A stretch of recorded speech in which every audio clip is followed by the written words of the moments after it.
Hello guys, this is your friend Shinobi Addict 2.0 and we are back with a new fanfic. Which is what if after refusing Jiraiya's training Naruto Buit a lovely harem with Karin, Kin, Mei, Tenten, Anko, Tayuya, Gurin, Fu, Tsunade and Shizune. Part 1. And if you enjoy this fanfic then please press the like button and subscribe to my channel for more fanfic like this. And now let's start the fanfic. What do you mean you can't train me? Naruto asked his sensei. I'm saying, I'll be busy training Sasuke. To be honest Naruto, I never expected you to make it this far. I'm gonna be blunt, you don't stand a chance against Neji. He's a prodigy in his clan and rookie of his year. You try again in a couple years. You have no taijutsu style, your chakra control is average and you are hard-headed. You're not Chunin material. Naruto was quiet and processed everything he heard. He felt betrayed and angry. But I know you won't quit, so I found you another sensei. Tell Ebisu, I don't need his help. I train on my own and Kakashi, you're no longer my sensei. Naruto said before disappearing in a shushin. Kakashi was shocked at what he heard. He didn't mean to downplay Naruto but to hear his student say that, kind of hurt him. Naruto was walking past the bathhouse when he heard giggling. He looked up into a tree and saw a man peeking at the girl's side of the hot spring. Hey, what are you doing? Shut it, brat. You're ruining my research.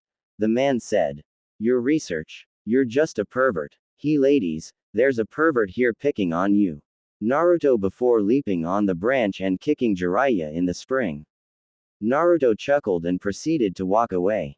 Naruto was still laughing when he heard Jiraiya screamed in pain from what he could imagine as a horrible beating. Hey brat. Naruto was soon lifted up by his jumpsuit and Jiraiya was glaring at him.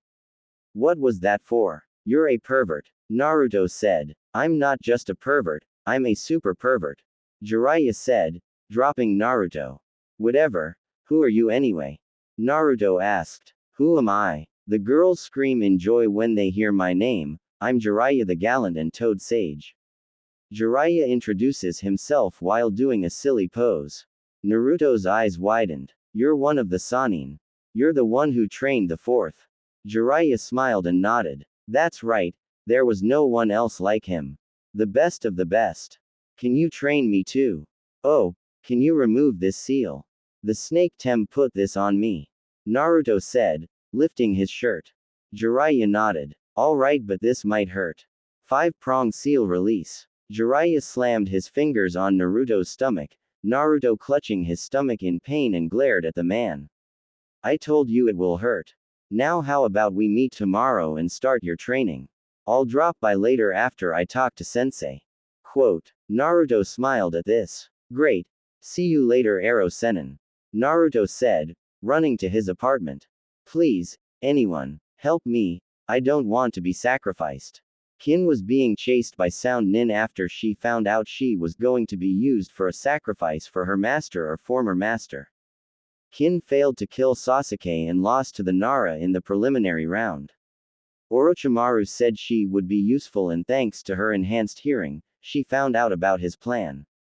She was currently running through the alley of Konoha, ducking and weaving around trash. She could tell how wild the Sound Nin's footsteps were, letting lost sight of her. I need to hide. Kin snuck quietly out the alley so she couldn't be heard. Ouch. What the hell? Kin ran into someone and looked up, black eyes meeting cerulean blue. Hey, it's you. Naruto said, realizing it was Kin until he saw the panic in her eyes. What's the matter? Are you okay? Before Kin could respond, she heard the Sound Nin getting closer. She turned back to the blonde and gripped his shirt. Please, hide me. Don't let them take me. I don't want to be sacrificed. Naruto didn't know what to make of this but he wasn't as dumb as most people thought he was. He knew this girl's life was in danger. Follow me in here, Naruto said, giving her his orange jacket. Kin took and followed. Naruto grabbed her hands and led her to his apartment. Kin blushed as Naruto held her hand. Kind of warm. Okay, explain. Naruto said. He led the girl to his apartment and both were breathing hard, well she was more than him. Kin glared at the boy and realized who she was with. It's the annoying loudmouth of all people. Great. What? You asked for help and I helped you. Naruto retorted with anger. Yeah, Kin said, taking a seat on his couch. Nice place you got here. Do you have something to eat? Yeah, but first tell me what's going on. Naruto said. Don't really feel like it. Kin said. Oh, I guess out you go, then. Kin's eyes widened when she heard those words. Why should I save an ungrateful person like you? You can't, I'll die. Kin said. When Naruto saw her face, he realized something. You're wearing a mask. Naruto said. Kin's eyes widened and she glared at the blonde but stopped when she saw the loneliness in his eyes. You too? Kin asked, receiving a nod from Naruto. Kin wasn't sure what to do. She could act normal and not like a tough girl trying to survive. She heard that Konoha was terrible but from Orochimaru. But if a terrible person says it, doesn't it mean Konoha is good? Kin never had a real friend and this could be a rare opportunity. Fine, can we start over? Yeah, my name is Naruto Uzumaki. Kin Tsuchi, do you mind me asking why you wear a mask? Kin said as she brought her legs to her chest. Naruto nodded and took a seat next to her. Well, ever since I could remember, I was hated by everyone in the village. I was attacked as a kid, overcharged for rotten food and was sabotaged in school. I try being nice to everyone but they just keep looking at me like a monster. So I started to prank everyone and I guess it made things slightly better. Some people started to look at me as an annoying kid but the majority of the villagers. Naruto then started crying. But when I started the academy, people tried to break into my apartment and purge the fox demon. Quote, Fox demon, Kin thought before she realized why everyone hates the blonde. You're a Jinchuriki, Kin whispered. And you're not afraid of me? Naruto asked. No, you're not like that Gaara guy. The snake shit made sure we knew about Jinchurikis and other shinobi matters. Don't worry, I'm not leaving my new friend. Kin said, but paused when she realized what she said.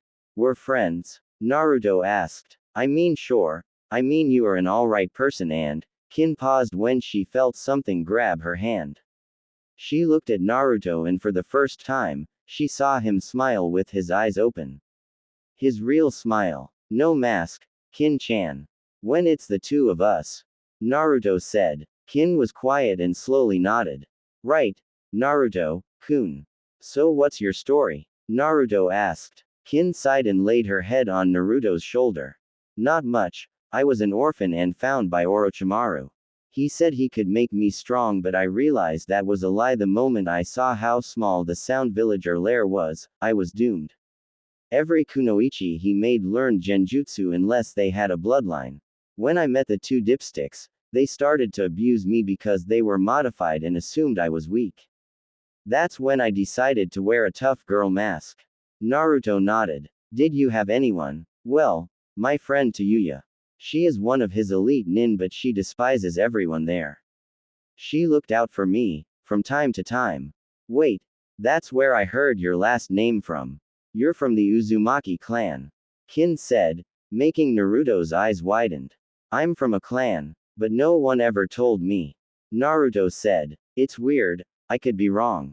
You don't have red hair and I heard Uzumakis were born with high chakra reserves so big, they couldn't do the clone jutsu. Well, that's what Tayuya said. I can't do the clone jutsu because my reserves are high but I don't have red hair. I can tell. Kin said with a chuckle. Are you good with fuinjutsu or good with swords? Quote, never bother to learn. Naruto said. Kin pulled out a book and handed it to the blonde. Well, I can ask Pervy Sage since he's good at it. Who? Kin asked. The kid means me and I got to say brat, you pick a good looking girl to bring to your place. The two teens turned to see Jiraiya with a big smile on his face. Naruto wanted to ask why he was here but there was something else.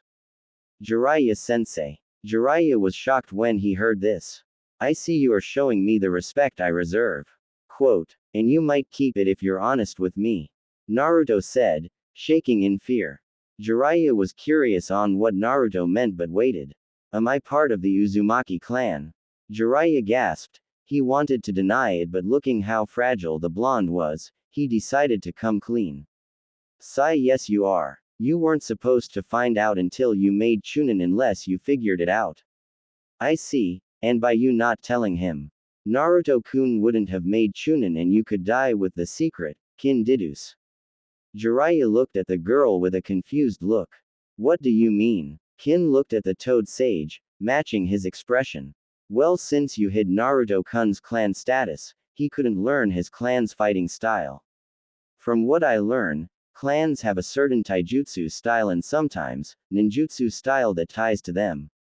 By not telling Naruto-kun, you weakened him and sabotaged him by trying to train him like a civilian instead of a clan heir.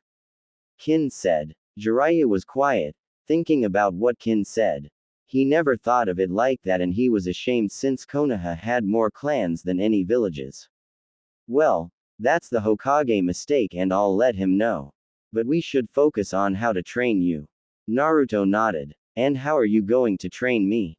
Well, while we work on your chakra control, I was going to let you sign the toad contract and teach how to use the fox's chakra. Jiraiya said. Naruto was disappointed when he heard this, but he decided to put on a fake smile, which didn't go unnoticed by Kin. She slapped Naruto on the back of his head, startling the two. Naruto-kun, tell him how you feel. Don't hide how you feel anymore. Naruto looked at his new friend and back at Jiraiya, who was confused by the ordeal. Fine, pervy sage. You know what I think of your so-called training. I think it's stupid. Naruto said in anger. Why do I need to use the Kyuubi chakra to get stronger? Maybe you don't care because you're a Sannin pervy sage, but I'm trying to become a Chunin and the Kyuubi chakra is going to scare everyone, not help. Quote. Jiraiya narrowed his eyes at the blonde and folded his arms. The Yondaime made you the Jinchuriki so you can master its power. It'll increase your strength by leaps and bounds. Do you not understand? Quote. Did the Yondaime have the Kyuubi? No, yet he was considered the strongest Hokage. If he can become strong without the Kyuubi, then, can I. Naruto summoned chakra from body, knocking Jiraiya and Kin off their feet. I'm getting sick of all you Chunin and Jonin thinking you know everything, Kakashi thinking I need more control, Iruka thought I was a failure because I couldn't make a clone and you thinking I should rely on the fox. I know my weakness and strengthens. Naruto breathes in and out. I want to be like the fourth and using the Kyuubi is not how I should do it, that's his power. You're not ready for that level of training. I agree you need to work on your taijutsu, but you shouldn't worry about the other things when you have an infinite power source. Jiraiya said. What good is a power source if it's used by a nobody? Naruto said. It seems we're not getting nowhere.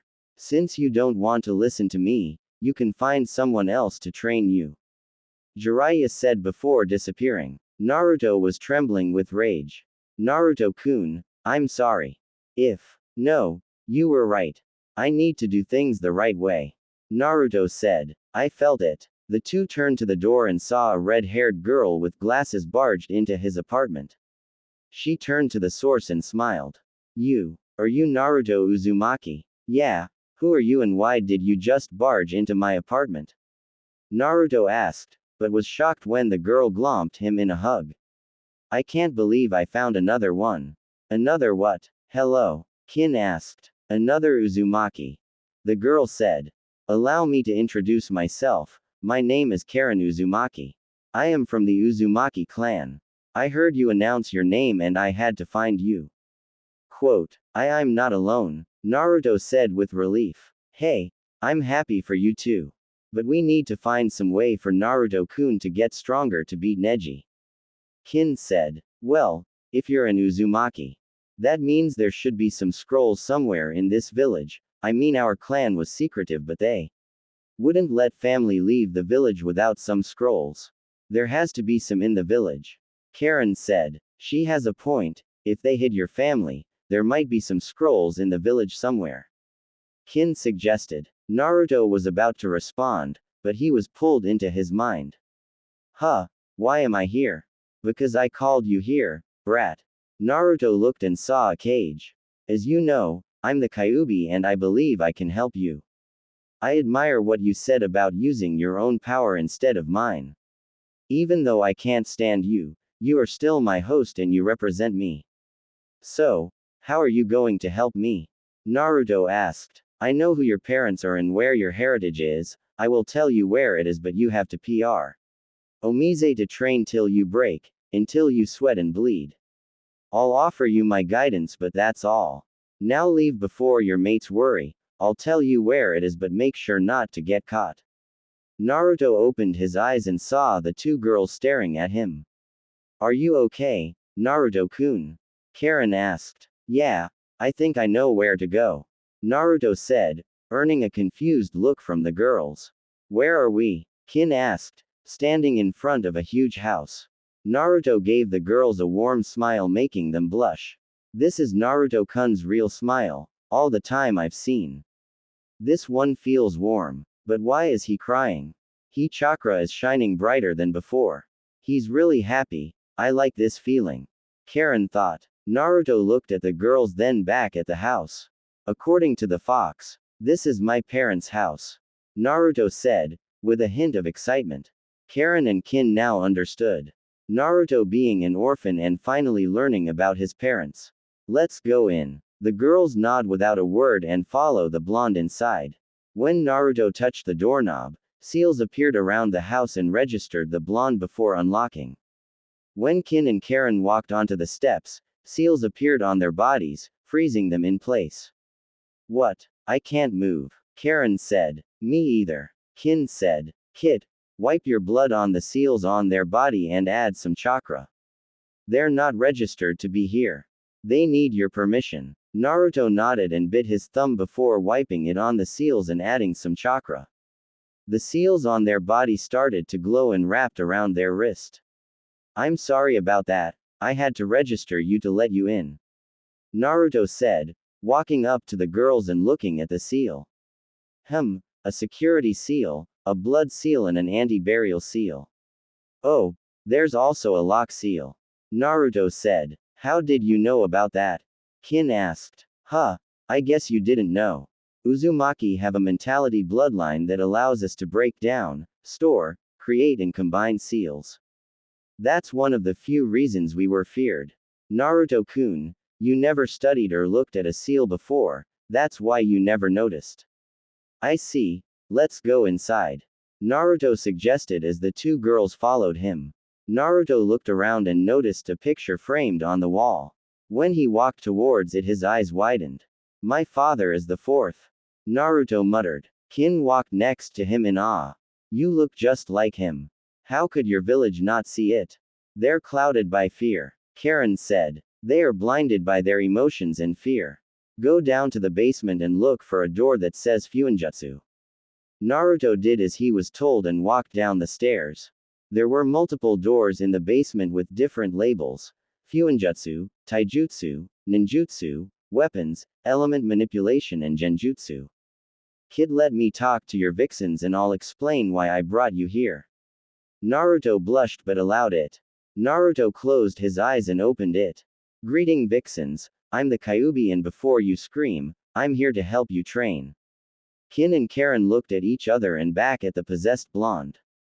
Okay, but why? Aren't you evil? Not necessarily. There were events that played into my attack on this village but enough of that. I'm impressed that you were able to convince the kid to drop his mask and decided to help you out. My last host and her mate were stronger than the average shinobi. I've seen how they train and I'll teach you the same way they learned. I'm going to place resistance seals on your bodies to build up your strength and speed. Then I'll bring out your potential. Each door was created by the kid's father and in those doors are endless books and fields to practice the purest form of training. Karin, since you and the kid are Uzumakis, you'll use clones and send them.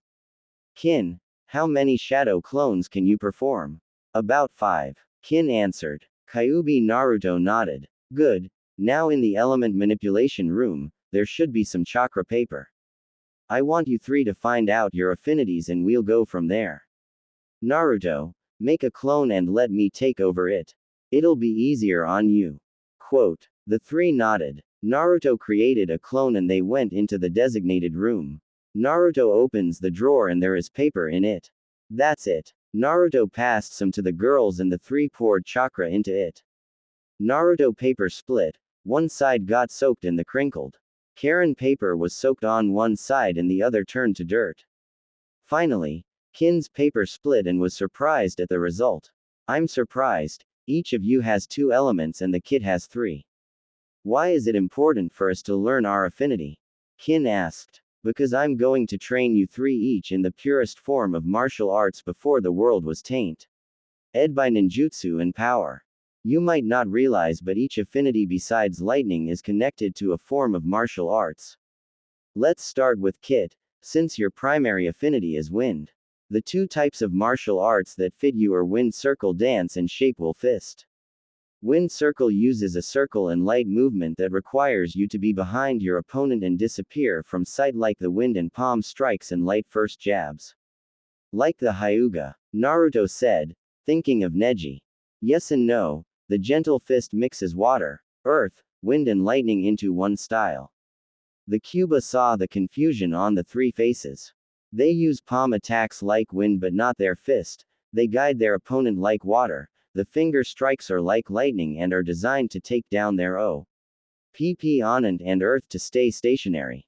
Although their style is strong, it's not pure. You 3 will learn the pure styles of your main affinity. Now, the second wind style, strong will fist. You attack like the wind, you force your opponent away from you and disrupt their movement as you move in a straight line while evading your opponent. Naruto, you'll work and learn to use these 2 styles as one, alongside manipulating the wind around your body. Kin, you'll do the same since the wind element is your main affinity. Karin, your affinity is water. So your style will be Tai Chi, Yin and Yang flux. Your style is flexible and you guide your opponent the way you want, while slipping through their offense and defense before striking. I told the kid's mother about the stances, so the scrolls should be in the taijutsu room. Naruto and Kin, after you apply training seals on your body, I want you to blindfold yourself and try to use the wind as a guide. Kit, you are allowed to use your clones for help. For the taijutsu, you're on your own. And before I forget, talk to the old man about the 2 girls. You shouldn't hide them but you can keep your training a secret. The Kyuubi clone said before disappearing in a poof. Well, I guess we should start with seals. Karin, can you put some on Kin? Naruto asked. Why can't you do it? Kin asked. Because you have to be. Naruto said with a blush. The 2 girls looked at each other and at Naruto. I don't care. Both girls said at the same time. What? Why? Naruto asked, face turning red. I trust you and owe you my life. Kin said. If you were anyone else, I would kick your ass. As for me, I can sense the true nature of chakra and you feel warm. Plus since we are the last of our clan, we should revive it. Karin asked. Naruto was stuttering like a bug. What? He just passed out. The girls chuckled and pulled him into the fuinjutsu room. Hey Gigi, I have something to talk. Naruto stopped speaking when he saw a woman with auburn hair talking to the Hokage. Sorry, I didn't know I was interrupting something. It's fine Naruto-kun. This is the Mizukage and we were just discussing a treaty between our village. Sarutobi said. Naruto. Mei repeated, would you happen to be the son of Kushina? Mei asked, making Hiruzen panic. You knew my Ka-chan. Naruto asked. Hiruzen's eyes widened. Wait, you know who your mother is? The Hokage asked. Naruto turned to his leader and sighed. I'm not the idiot most people think I am. I just wore a mask. Kin here convinced me to take it off today. I can't tell him the fox told me who she is. All of a sudden, Mei started to leak killer intent. Why was I told my fiancé died? Mei asked, pulling out a scroll and handing it to the Hokage. Hiruzen opened it and looked confused. This is not my handwriting and this stamp is outdated. I have a feeling I know who's behind this. Hiruzen said, thinking of a certain warhawk. Anyway, Naruto-kun, apparently your mother was friends with Mei's mother and signed a marriage contract. Mizukage-sama, why don't you introduce yourself? Mei nodded and walked to the blonde. Nice to meet you, Naruto-kun. I'm Mei Terumi. I'm the Mizukage. I'm Naruto Uzumaki. Nice to meet you. Wait, why would you want to marry me? You don't even know me. Naruto asked. Mei smiled. Good question. I looked up to your mother, and when my mother found out she was pregnant, the contract was from. I know that Uzumakis value family and loyalty, that's something I respect. Plus, you're kinda cute, but you should wear less orange. Naruto nodded. Wait, I have something to say. Karin said. And who are you? Hiruzen asked. I'm Karin Uzumaki, and just like Naruto-kun, I'm part of the Uzumaki clan. Karin said, making both Kage's eyes widen. I also was hoping to get to know Naruto-kun and possibly restore our clan. Quote, but you just met, why do you want to marry him? Hiruzen asked. I'm a sensor, but a special kind. I can feel the true nature of people's chakra, and Naruto-kun's chakra feel warm, safe and positive. It's so bright, like it can light up the darkness. Naruto-kun has to be a great guy for his chakra to feel like that, and since we're both the last of our clan, it's a great opportunity. Karin said, I'm also kind of interested in him, not to marry him right away but to probably date him. Kin admitted, Naruto saved my life from Sai Orochimaru. Hiruzen's eyes widened. You see, he's the leader of Oto and he was planning on sacrificing me. Naruto-kun hid me away, and even though I attacked his teammates, he still forgave me. And before you ask, I don't know anything he's planning, I was basically cannon fodder. Hiruzen sighed. I see. Well, Karin and Kin, I can offer you both citizenship here. Kin, you will be on probation for a month and I'll have my Anbu watch you. Karin, since you're from Kusa, I offer something to them for a trade. Don't bother, Orochimaru has some control there. I don't follow him, but you shouldn't trust that village. Karin said. Hiruzen nodded. And you don't have to worry about Anbu following Kin. Mei said. I'll watch over her while I am here and get to know the two who's after my husband.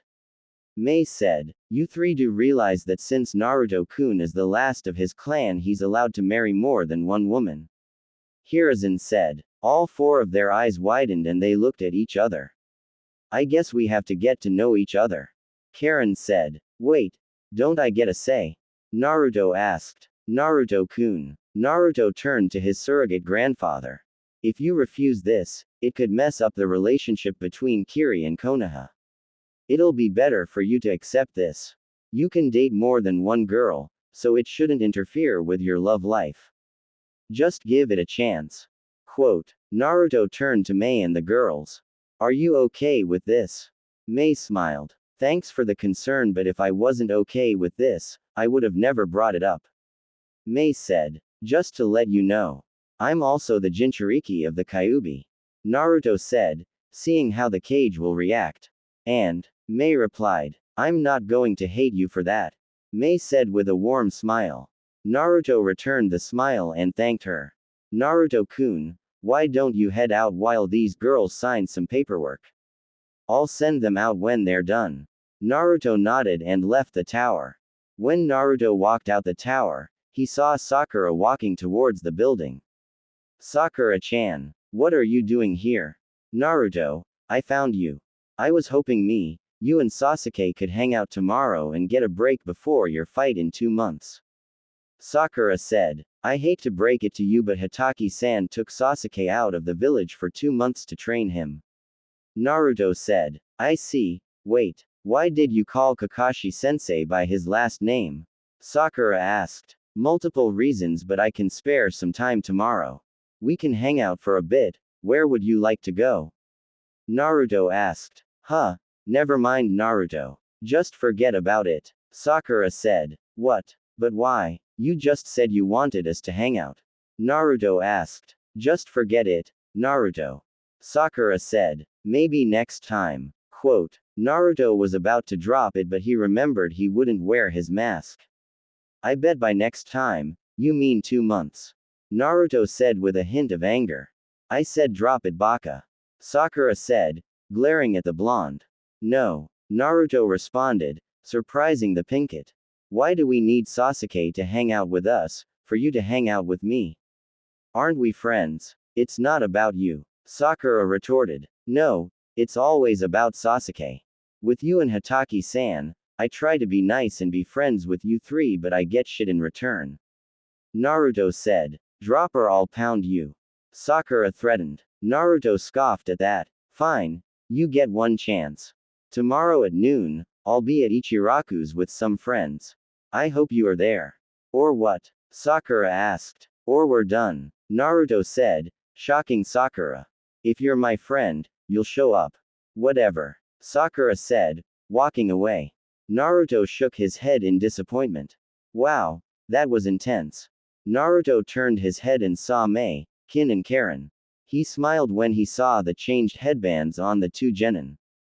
Are you okay? Kin asked. Yeah, just now realizing a lot of things. Naruto said. Don't worry about that weakling, she's a shallow harpy.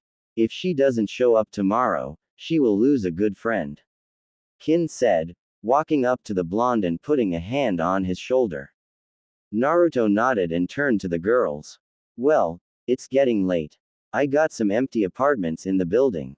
You girls can stay there, and Mei-chan, I'm sure you have a hotel. I can walk. No need, I'll go with you. Like I said, we need to get to know each other. I heard you were in the finals. If you want, I can help train you. Mei offered. Naruto smiled and nodded. I appreciate it. The world is going to know the true Naruto. The next day. Naruto-kun, why are you eyes covered by your headband? Ayame asked. She was happy her favorite customer came to the stand since she hadn't seen him in a month. When she saw him walk into her stand with three girls she didn't recognize, Naruto and the black-haired girl were blindfolded by their headbands. The other weird thing was that Ayame can feel wine slowly circling around the two, on and off. We're doing a special kind of training. Naruto said, with Kin nodding. I see. Well, if you're okay. Ayame said, unsure. Excuse me. Karin said, getting Ayame's attention. Can I have another bowl of shrimp ramen? This is the food of Kami. Karin said. I knew someone would understand. Naruto said. Can I have another bowl of beef ramen? This is pretty good. Mei said, eating some vegetable ramen. Naruto was eating his next bowl but paused. Is she coming? Naruto asked. Karin knew who he was talking about and looked through the curtains. I'm afraid not. Fine, she had her chance. Naruto said, before returning to his other girls frowned. Naruto told them about his relationship with Team 7 and they were quite disappointed. The sensei favoring one student, the Uchiha only cares for himself, and the useless fangirl who only cares about her crush and wouldn't train. Don't worry Naruto-kun, you have us in your tenant as well. We'll train you in the next couple months. Mei said. She then felt a tap on her shoulder and she turned around, saw what seemed to be a chunin. Excuse me, ma'am, but what are you doing with these brats? Why don't you and I go share a drink? The man said. Sorry, you're not worth my time. Mei said before returning to her food. What, so you rather spend time with the demon? Quote, watch what you say. Mei said. I'm the Mizukage and Naruto here as my guide. So if you're not careful, I'll melt your balls off. Mei said in a cold tone. The chunin went pale now that he knew his woman was a cage. He took off, away from the stand. Thanks Mei-chan. Naruto said. No problem, Naruto-kun. Mei said. Now I came up with a schedule for your training. After the first month of your wind manipulation, wind ninjutsu, fuinjutsu and taijutsu training, I would like to help with your water manipulation, alongside Karin. Mei said. Naruto agreed and the four got up and waved Ayame goodbye. Mei resisted the urge to laugh because the three genin was struggling to walk because of the weight seals and Naruto was slightly heavier since Kuruma told him he'll repair his muscles and reconstruct them. Naruto knew one thing, it was going to be a brutal 2 months. The group made it back to the Namikaze estate thanks to Mei body flickering them there. Mei took them to the lake behind the house and sat the three down. Okay Naruto-kun, what does the fox plan for that? I don't know. He wants me to learn Kenjutsu and some fire and wind jutsu. Naruto answered. I understand wind, but why fire? Mei asked. Because his chakra is fire, and when I use it, he believes I could develop an affinity towards it. He's not good with water ninjutsu. But that's okay since I have you in my parents' library. Naruto said. And how do you plan to learn all this in 2 months? Mei asked. Well, apparently, with Kage Bunshin, I learn what they learn through chakra memory. Naruto said, making Mei's eyes wide. How many clones can you make? Mei asked. I made up to 500 before. He wants me to split each clone into a different category, while I work on my taijutsu and physical abilities. Naruto said. Well, in that case, I don't have to wait a month to train you. Karin, can you perform the jutsu? Mei asked the female Uzumaki. Yay, I can make 100. I use most of my chakra for medical ninjutsu. Karin answered. I can make 5. Kin said. Mei nodded. Okay, split a 1/5 of your clones for a group with wind manipulation, water manipulation, chakra building, chakra control and fuinjutsu. Next month, we'll replace the chakra control clones with ninjutsu. Hopefully Kin can build up some chakra to use more clones. Mei said. Hi, Mei sensei. The three said. Mei was shocked but smiled. Sensei. Huh, I never had students before. Kinda like it. Mei said. Kit, there are 2 jutsu I want you to learn this month. Kuruma said, earning Naruto's curiosity. The Konoha Chunin exam finals are finally here. The stadium was packed and people were excited for the finals. Everyone made beats between each of the contestants. Between Naruto and Neji, Neji got 95% of the bets, while Naruto got some from Karin, Kin, Mei, Yugao and surprisingly Anko. Where is Sasuke-kun? Ino asked, looking at her crush. Every one of the participants was there except Dosu, Sasuke and Naruto. I hope he's okay. Sakura said in a depressed tone. The whole 2 months, she had not seen Sasuke at all and it was bringing down her mood. Ino picked up on this and rubbed her friend's back. It's okay, he still has enough time. Ino said. No one wants to miss him fight.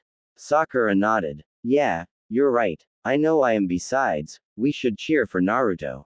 Ino said. Sakura's eyes widened but frowned when she remembered her last encounter. There's no way he meant what he said. Yeah, you're right, wait, that Baka isn't here either. It doesn't matter. Tenten said. There's no way he can beat Neji.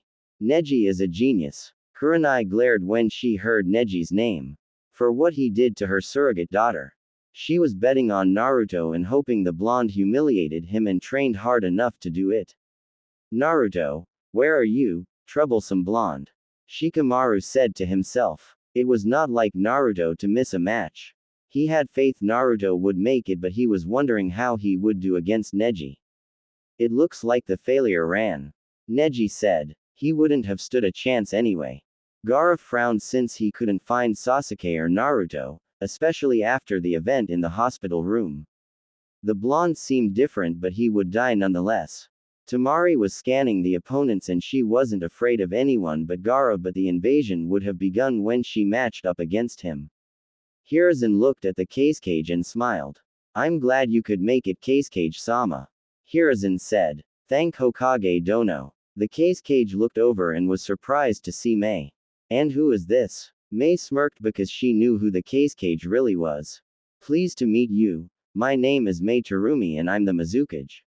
Quote. Orochimaru's eyes widened. He didn't expect the Mizukage to be here. But he doubts it could put a wrench in his plan. Likewise. Now the Chunin exam's final match will begin. Everyone except for Neji and Naruto please leave the arena. Genma other Genins walked up to the balcony and Neji stood in the field. Naruto Uzumaki, please come to the field. I'm already here. A voice said and a tornado appeared, and when it dispersed, Naruto was there.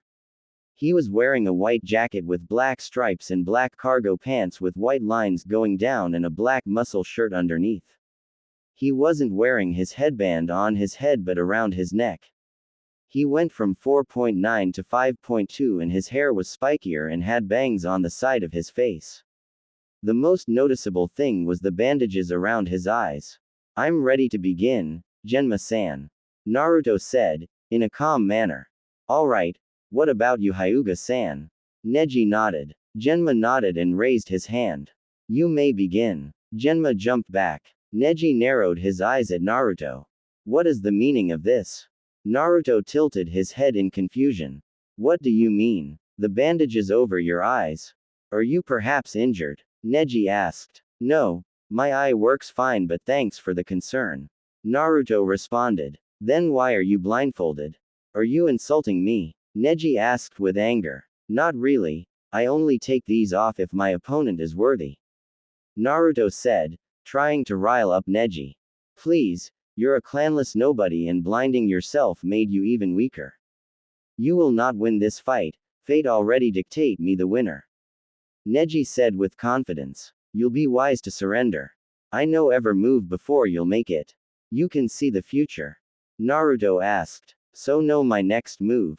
Naruto disappeared in a blur and appeared in front of Neji and lined his fingers up with Neji's chest. Then how come you couldn't see this coming? Naruto made a fist, channeling wind through it and Neji was sent flying to the stadium wall and slammed into it. Over already? Hardly, that was just luck. Neji said, seething. Did you see how fast Naruto moved? Ino said with shock. I know, how did he do that? Sakura asked. I recognized that move. Asuma said. That was a flash step. Kurenai's eyes widened. But that move was created by. Kurenai turned the blonde in awe. The fourth. Excuse me Asuma-sensei but what is the flash step? Sakura asked. Flash step is a variant of body flicker that the fourth Hokage made to use in battle. Body flicker allows the user to travel a long distance but flash step is the opposite. It allows you to travel short distances and it is meant to evade or close distances in battle. There's just 3 requirements for this technique. 1. You have to have large chakra reserves to constantly use it. 2. You have to have close to perfect chakra control and 3. You have to have wind and lightning affinity since those 2 affinity revolve around speed, flexibility and control. Quote. Kurenai looked at the blonde with a curious gaze.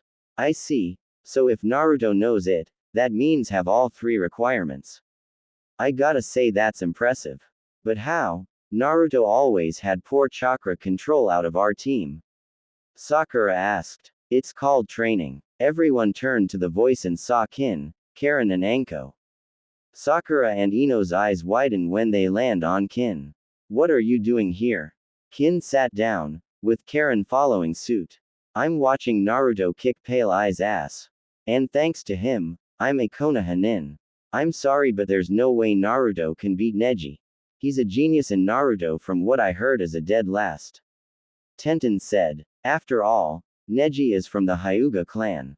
That may be true. Karin began. But Naruto is from the strongest clan.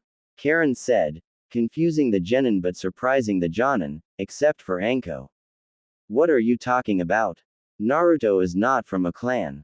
Sakura said. Oh my bad, I didn't introduce myself. Karin said. My name is Karin Uzumaki.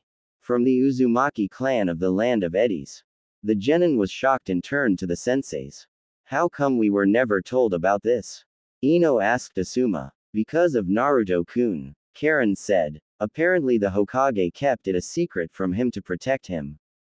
Our clan was strong and peaceful people but we were also dangerous or that's what the rest of the world thought. During the Second War, while Konoha was defending the village, Kumo, Iwa and Aim decided to destroy our village because of our knowledge in Fuinjutsu and Kenjutsu. I'm sad to say that Naruto-kun and I are the only ones left but during the siege, our clan killed 80% of the enemy's forces. Quote. Asuma nodded. And because of that, Konoha won the war. Wow. That's amazing. Tenten said. Do you know any Kenjutsu? Tenten asked. Yeah, me and Naruto both do. Karin said. What? Naruto doesn't know any Kenjutsu. Sakura said. There was no way her Baka teammate could learn Kenjutsu. He was impatient and rash. She wouldn't believe it. Shut it, Pinky, and watch. If you're lucky, you might see it. Kin said. Wow.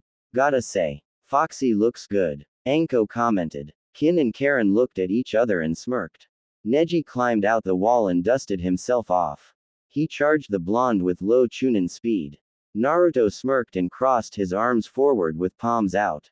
Neji thrust his palm at Naruto, but Naruto twirled around Neji, getting behind him and palmed his back, making the Hyuga stumble a bit. Naruto jumped back and created 2 seal-less clones. Neji turned around and smirked. You backed away and decided to hide behind your clones. It won't save you. Naruto didn't respond. Go. The 2 clones charged Neji. One of the clones jumped over the Hyuga. Neji thrust his palm towards the clone in front of him, but the clone twirled to the side. The one behind him went for a SW. Eep kick, but Neji back-flipped and landed behind the clone and tried to jab the clone. The clone crouched, avoiding the attack, surprising the Hyuga. The other appeared at Neji's side and for palm thrust. Neji barely avoided the attack and jumped back. How are you and your clone able to avoid my attacks, while blindfolded? Neji asked. You must be a moron if you think I'll answer that. Naruto said. Fine, I'll force you to. Neji said as he charged the 2 clones. Neji attacks the first clone, but the other one pushes Neji's arm away. Neji glared at the clone and tripped it, then jabbed at it. The first clone palmed Neji on the side, causing his attack to miss. Enough. Neji pulled the first clone towards him and jabbed his chest, making it poof away. He turned to the second clone and palmed its chest, sending it backwards and destroying it. There. Those nuisances are gone. Quote. Wow. You took longer than I thought. Had a hard time? Naruto asked. Hardly. Those clones are as weak as you are. Neji retorted before charging the blonde, but the moment he reached the blonde, Naruto disappeared. Neji turned behind him and saw Naruto standing far from him. You're running away. Please. I'm aware how dangerous it is to face you. But don't worry, I got you covered. Naruto said before creating 4 clones. Go. Clones again. They didn't work before. Neji said, but was surprised when the 4 clones disappeared in a flash step. Instincts kicked and Neji ducked under a punch from a clone. He attacked the clone, but his arm was grabbed by another clone. A third appeared at Neji's side and punched his face, then the last clone appeared in front of Neji but didn't attack. Neji, thinking he had an opening, thrust his palm at the clone's chest, landing the hit. Boom. Was all the clone said before it exploded, destroying the other clones. Neji was sent flying back with burnt marks on his body. What was that? Sakura asked. Exploding clones jutsu. It's a type of clone that creates an explosion depending on how much chakra input you pour into it. And just like shadow clones, it can move. Karin answered. Where did he learn that? I have never seen that before. Sakura asked. Kin and Karin snorted at that, gaining the pinkett attention. What? Quote. Maybe if you didn't ditch him, you would have known. Kin said. I told him I didn't feel like it, Sakura said. Unless the Uchiha was there, you don't know this, but Naruto was hurt by it. He doesn't even consider you a friend. He told us what he said to you. You didn't show up. Kin said. That's not true. Me and Naruto are friends. Sakura said. Not in his eyes. He told us that you two are done. If you don't believe us, that's fine, but answer this. Why would we lie to you? Karin asked. Sakura didn't answer and turned to Naruto with a sad expression. Don't listen to them, forehead. Naruto will bounce back like he always does. Ino said. Doubt it. Karin, Kin and surprisingly Anko said. Everyone turned to Anko in shock. What? The hottie tore off his mask. I know the kid always keeps his promises. Is this all you can do? Make clones? Neji asked. Naruto tilted his head and smiled. Well, I was just trying to prove I had what it takes to make Chunin by learning your fighting, while forcing you to damage yourself. What do you mean? Neji asked. Well, most people don't know this, but when a shadow clone is destroyed, I learn what they learn, and not only that, they're as strong as the original. Naruto said, making Neji's eyes go wide. It doesn't matter, you're still a weakling. Neji retorted. Really? Maybe it's about time we got serious. Naruto said before rushing Neji, with swirls of wind around his arm. Rising storm. Naruto uppercutted and a tornado rises from the ground, sending Neji in the air. Naruto created 2 clones and tossed them in the air. Neji was twirling in the air as the clone reached his height in the sky. Uzumaki barrage. Neji kicked to the ground by the clones, creating a crater as he slammed into the dirt. Temari was amazed at how strong Naruto had gotten, but what amazed her was the attack he just created. Months ago, he couldn't create a wind attack like that. It was as strong as my attack with 2 moons, but he did it without hand signs and with ease. To think this is the same brat who used to wear the orange jumpsuit. Gaara was watching the blonde closely. He's worthy, I will have your blood Uzumaki, and neither you nor your demon will get in my way. Single quote. Wow. When could Naruto do that? Ino asked out loud. That was impressive. To use a jutsu like that, I wonder if he could teach me. Asuma asked. This is still nothing. Karin said. Naruto is hiding so much more. Quote. Hiruzen smiled alongside Mei. Wow. He improved so much. I assume he used clones to train. Hiruzen asked Mei. Mei giggled. Yeah, it was one of his greatest tools. Well, that and his endless stamina.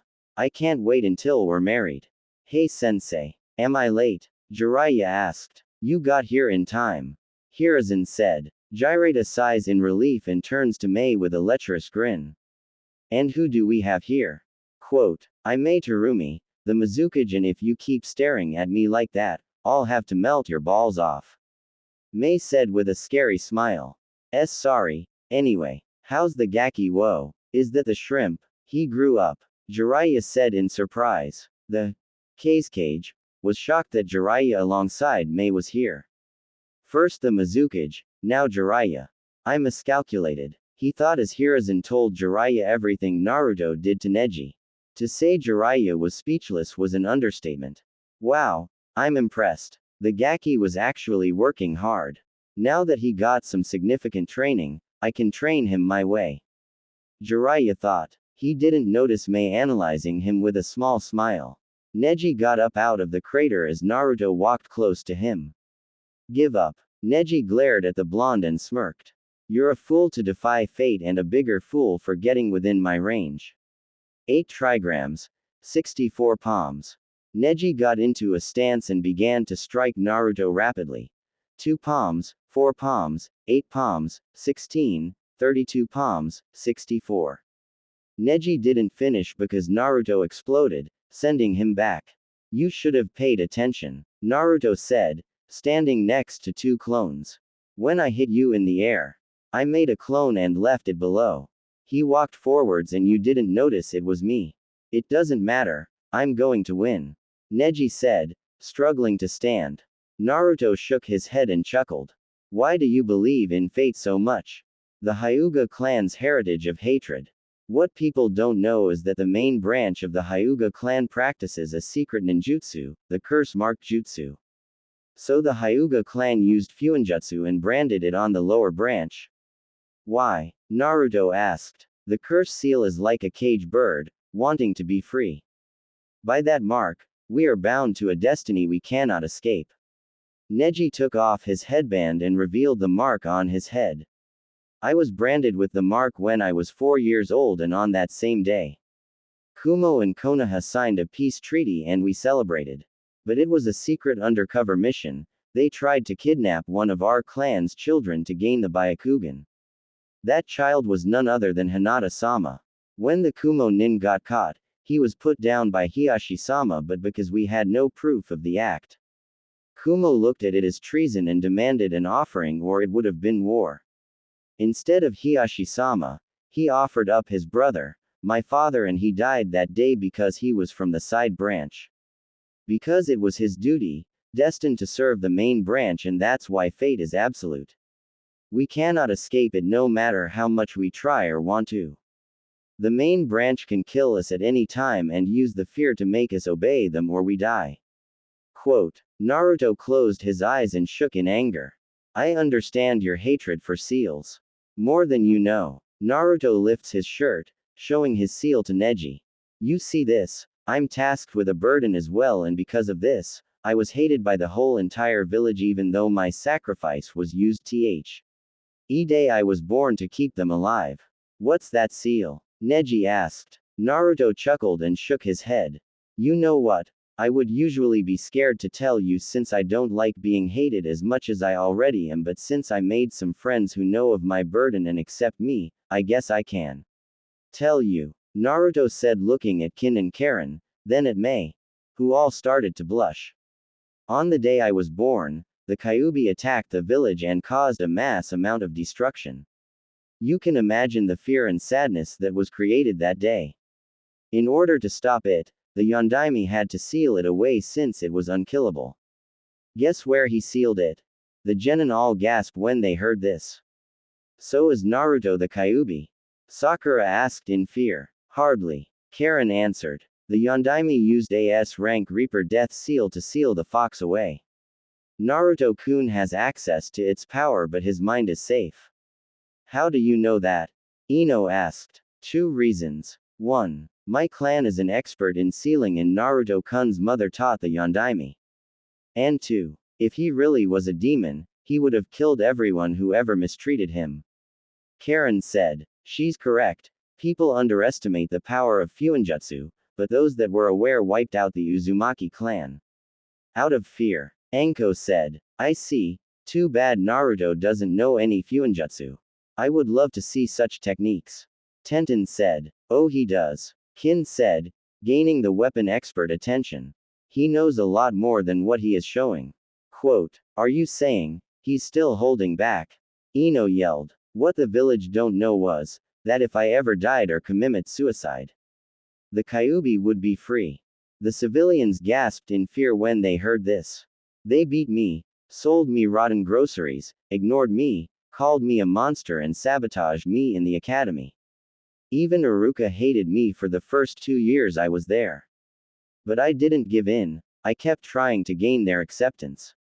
And that's what pissed me off about you, you gave up. You don't try to change things like Hinata.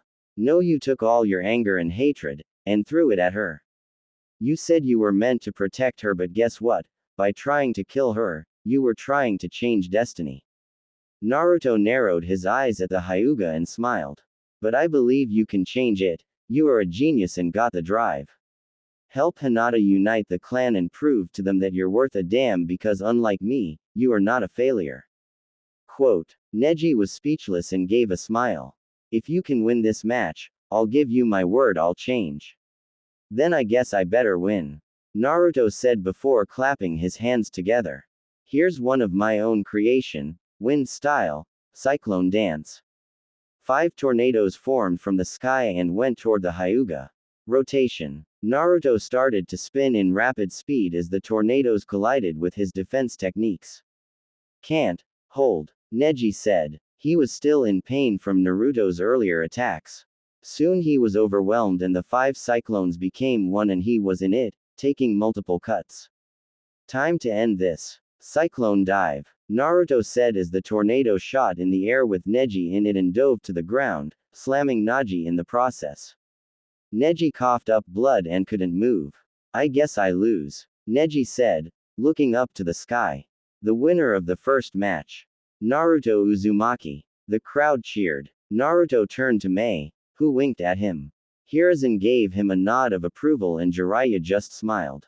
Naruto walked up the stairs and was greeted, to his surprise, by Temari. That was an impressive match. I heard you say, you created those wind jutsu. Temari said. I gotta say, you looked good without the orange. Yeah, it was difficult but my taijutsu is based on my wind affinity. Maybe we can trade ideas sometimes. Naruto teased. Next match will be Sasuke Uchiha vs Gaara of Suna.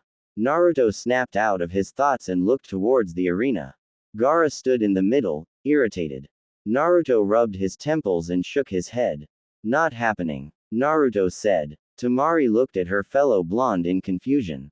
I'm not going to let him get away with this, Naruto said before using a wind shushin, shocking Temari. I got to ask him how he did that. Temari said. Naruto appeared in front of the cages and bow. Hey Gigi. Naruto said. Naruto, my boy, congrats on your match. It's rare to fight a Hyuga and come out unscathed. Hiruzen said. Yes, I was quite impressed. Mei said. Naruto smiled and approached the Mizukage and kissed the back of her hand. Mei blushed at the interaction. What a gentleman. Neko appeared and kneeled before the Hokage. Hokage SMA, it would seem that Sasuke is not here. Hiruzen rubbed his chin. This could cause problems. Quote, why won't we postpone the match? A lot of people came to see Uchiha fight my son. It'll be a shame to disappoint them, the Kazekage said. I disagree. Mei said. This is not a tournament, this is the Chunin exams. The Genin was supposed to show us that they had what it takes to become a Chunin. If he can't arrive on time, he's not worth it. What do you think, Naruto-kun? Hiruzen asked. I think he should be disqualified. It'll be seen as favoritism. They knew the time to be here and he decided to be late. Naruto said. If I may, I agree with the two. Neko said. You have to treat everyone as equal. No, I need Gaara to force Sasuke-kun to use the curse mark. But I came all this way to see the strength of the Uchiha, the Kazekage said. It's unfortunate, but tell Genma that Sasuke Uchiha is now disqualified. Hiruzen ordered. Neko bowed and disappeared in a shushin. Naruto followed and disappeared to the stands. Hiruzen watched as Neko appeared next to Genma and whispered in his ear. Since Sasuke Uchiha has yet to arrive, he's now disqualified. What? They can't do that. Sasuke-kun needs to fight. Sakura said. PSSH, if he can't make it in time, he doesn't deserve to be here. Kin said. You're just mad because he beat you in the forest. Ino said. As if, I'm not petty like the two of you. I'm not going to waste my time waiting on the emo. Kin said. I agree, the duck butt shouldn't be allowed to continue because of his last name. Plus I'm interested in seeing what Blondie can do if he was holding back. Anko said. That last jutsu he used was awesome. I'll say, hopefully he'll give me some tips. Asuma said. There's no way that loser got this strong. Kiba said. Well, if he's a loser, that makes you dog shit. Anko said, making Kiba shut up in embarrassment. The next match will be between Shino Aburame and Kankuro of Suna. Genma called. I forfeit. Kankuro said, earning a lot of booing from the crowd. Damn assholes. Don't worry, I'll give them a show. Temari said, whipping out her fan. I'll look forward to it, Mari-chan. Temari turned to see Naruto, who was smiling at her. Show the world the strength of Asuna Kunoichi. Temari blushed and smirked. Just don't fall in love with me.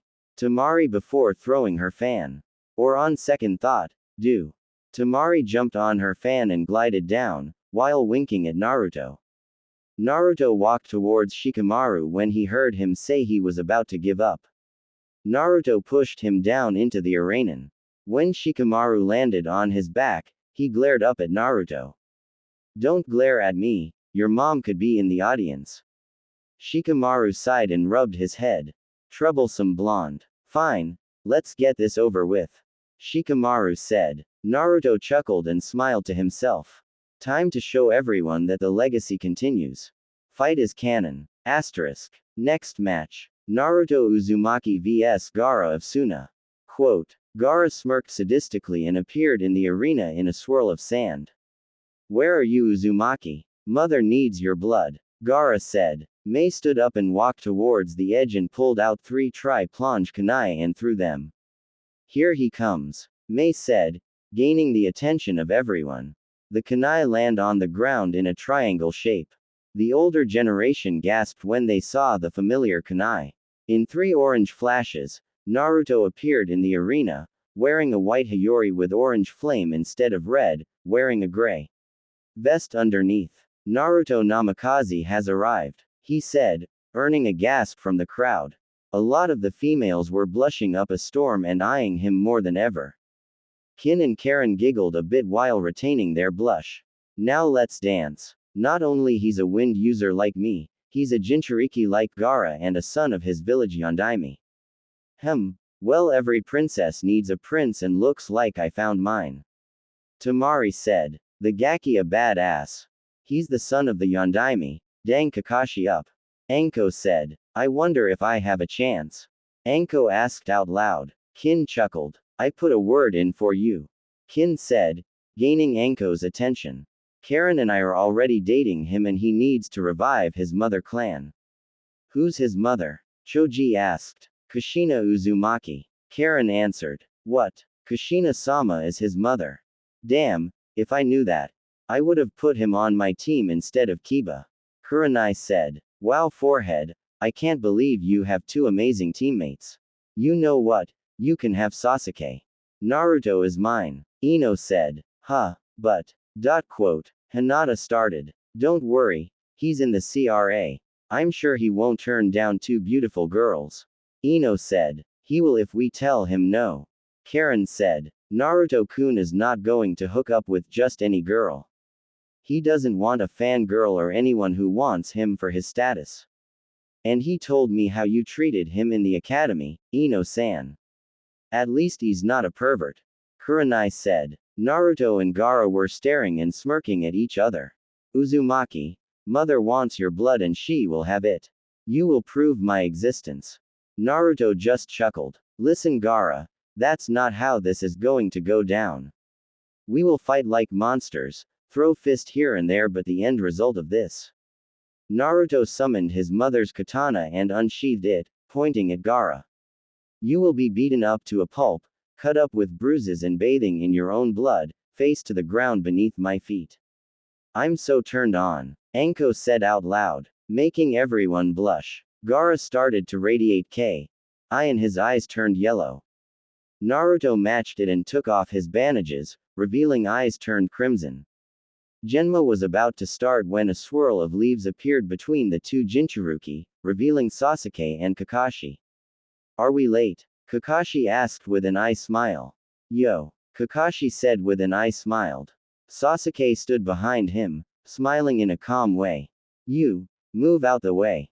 Gaara said, irritably. Kakashi turned to Gaara and gave a nervous chuckle, not noticing Naruto. I'm sorry for keeping your match from Sasuke. Were we late? Kakashi asked, turning to Genma. You were and were disqualified for it. Genma said, surprising the two Sharingan users. Kakashi thought Sasuke being the last Uchiha, they would push back the match. What? I trained so hard. I need to fight, Sasuke said, angered at the fact he couldn't fight. You don't interest me anymore, Uchiha. Move before I kill you. Gaara said. You heard him, move out of the way, Hitaki-san, and take Uchiha-san with you.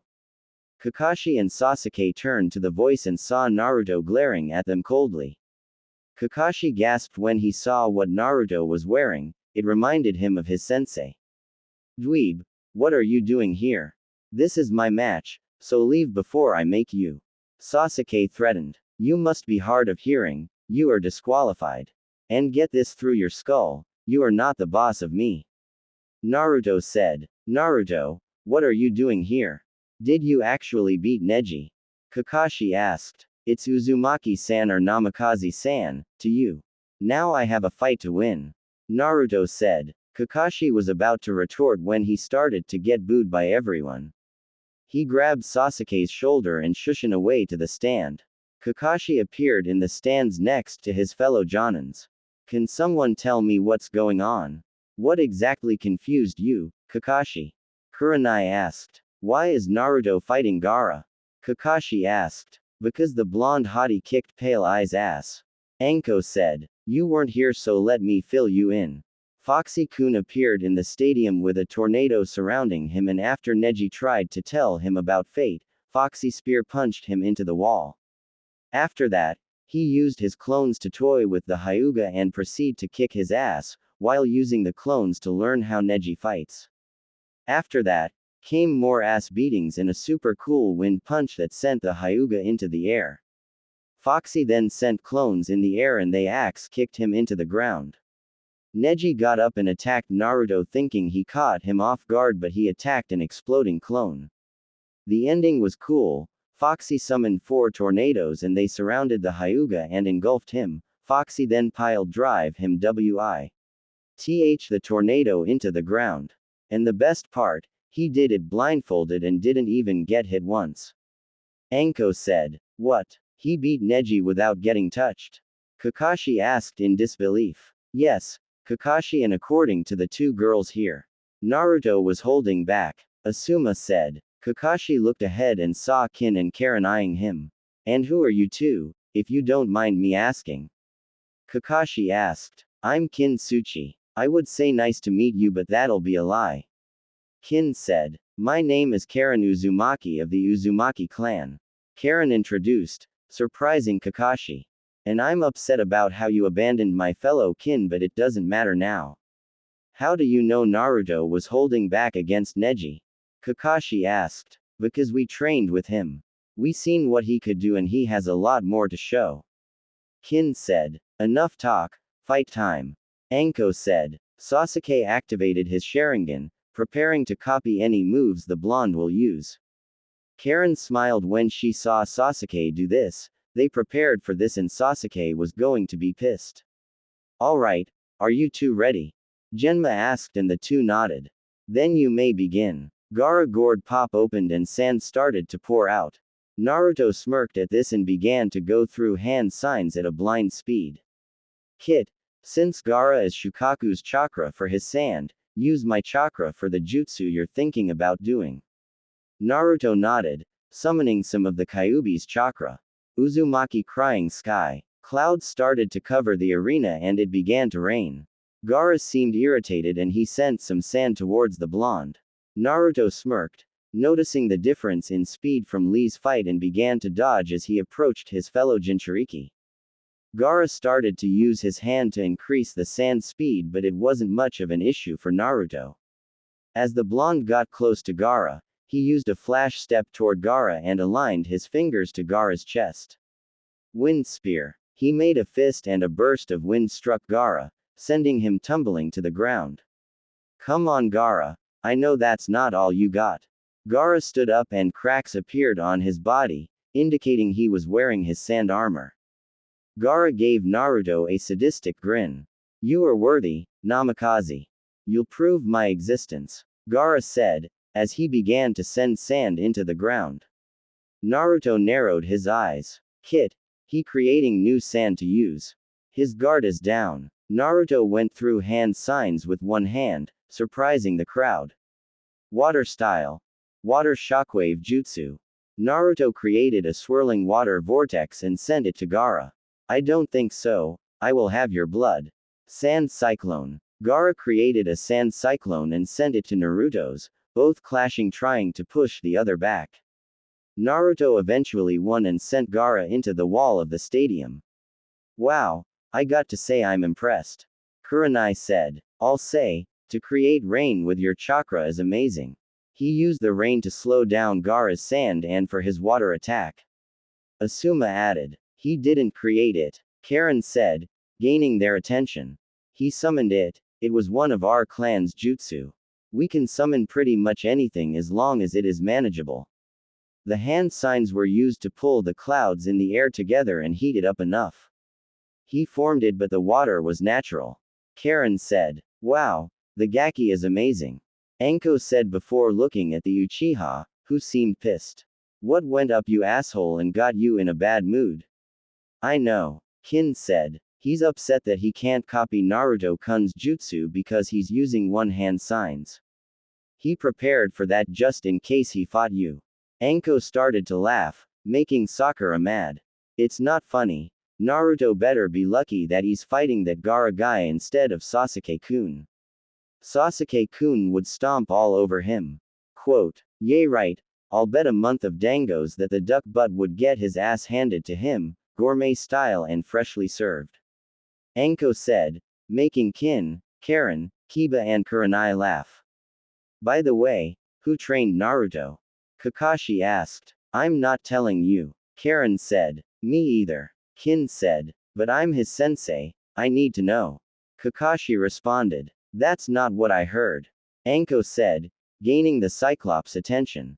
He told me, "You're not his sensei anymore" when I was asked to help the girls train that past months.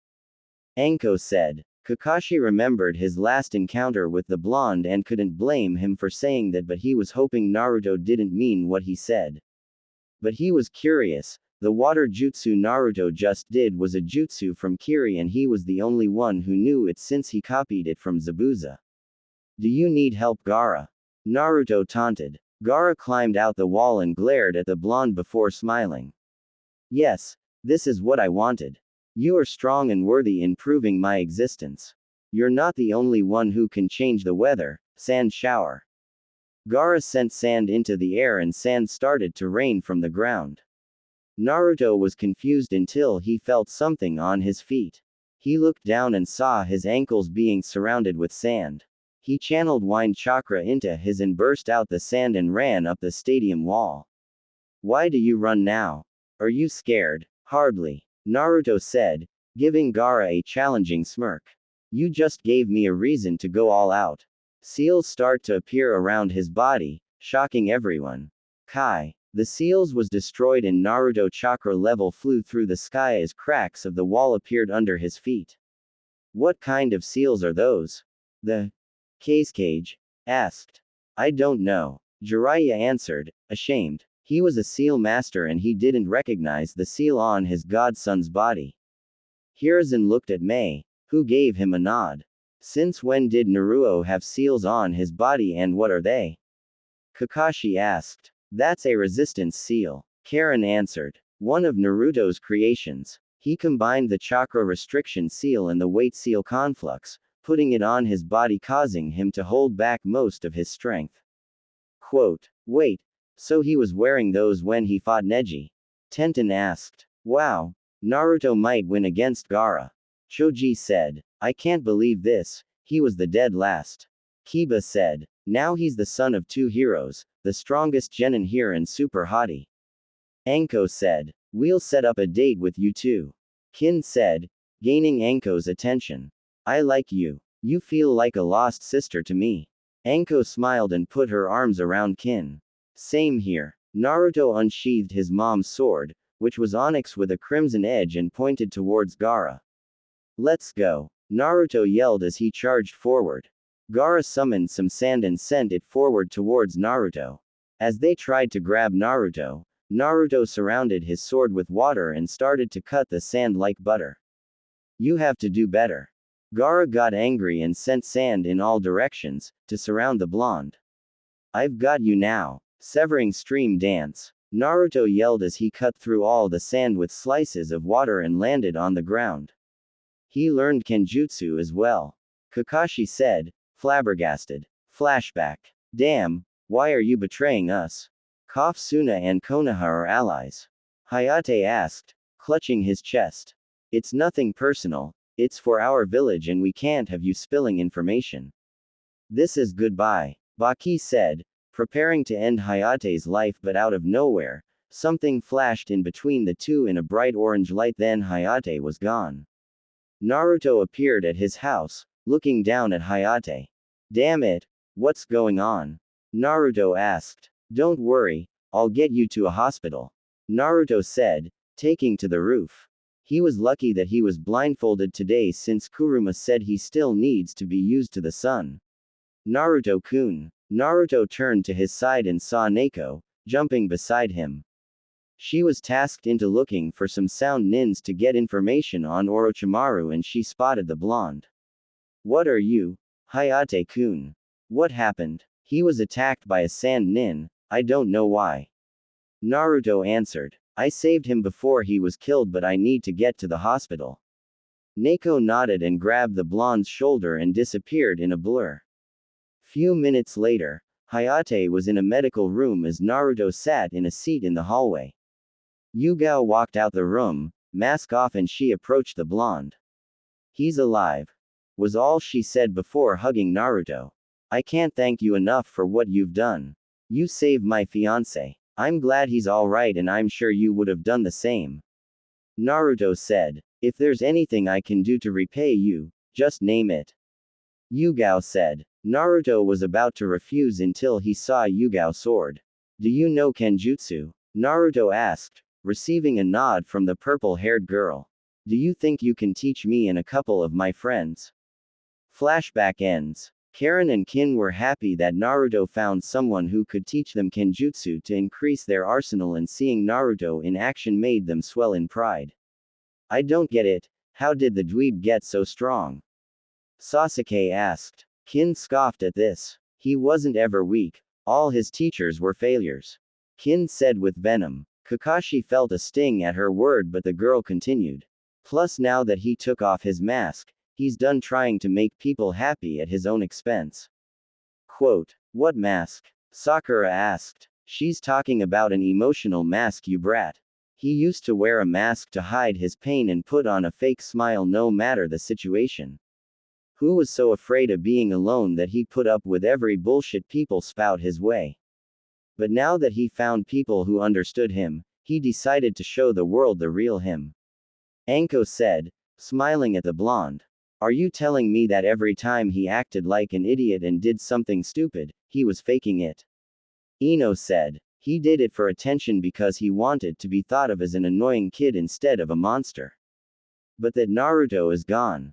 Kin said. And how do you know that, girly? Kiba asked but ducked down a bit when he received a glare from the former Oto Nin. Because I used to wear a similar mask. Kin said. Same here, I understand how it feels like to be hated for something you never asked for. Anko said, reaching behind her neck. Still, that sword is amazing. Where did he get it? Tenten asked with stars in her eyes. It was his mother's. Karin said. He is using it to show he has an affinity to Kenjutsu since he hasn't completed the training. I see. He proved he could use ninjutsu, taijutsu, kenjutsu, fuinjutsu and manipulate the elements. With that type of arsenal, it'll be hard to ignore him for a promotion. Asuma said. He is so youthful, Lee. When you are healed, we train till dawn. Hi Guy Sensei, I will not let my flame die and follow Naruto youthful example. Tenten shook her head in embarrassment. You know it's funny. Anko started. If Hatake started to train the Gaki like this early, he would have been even stronger. He wasn't ready for that kind of training.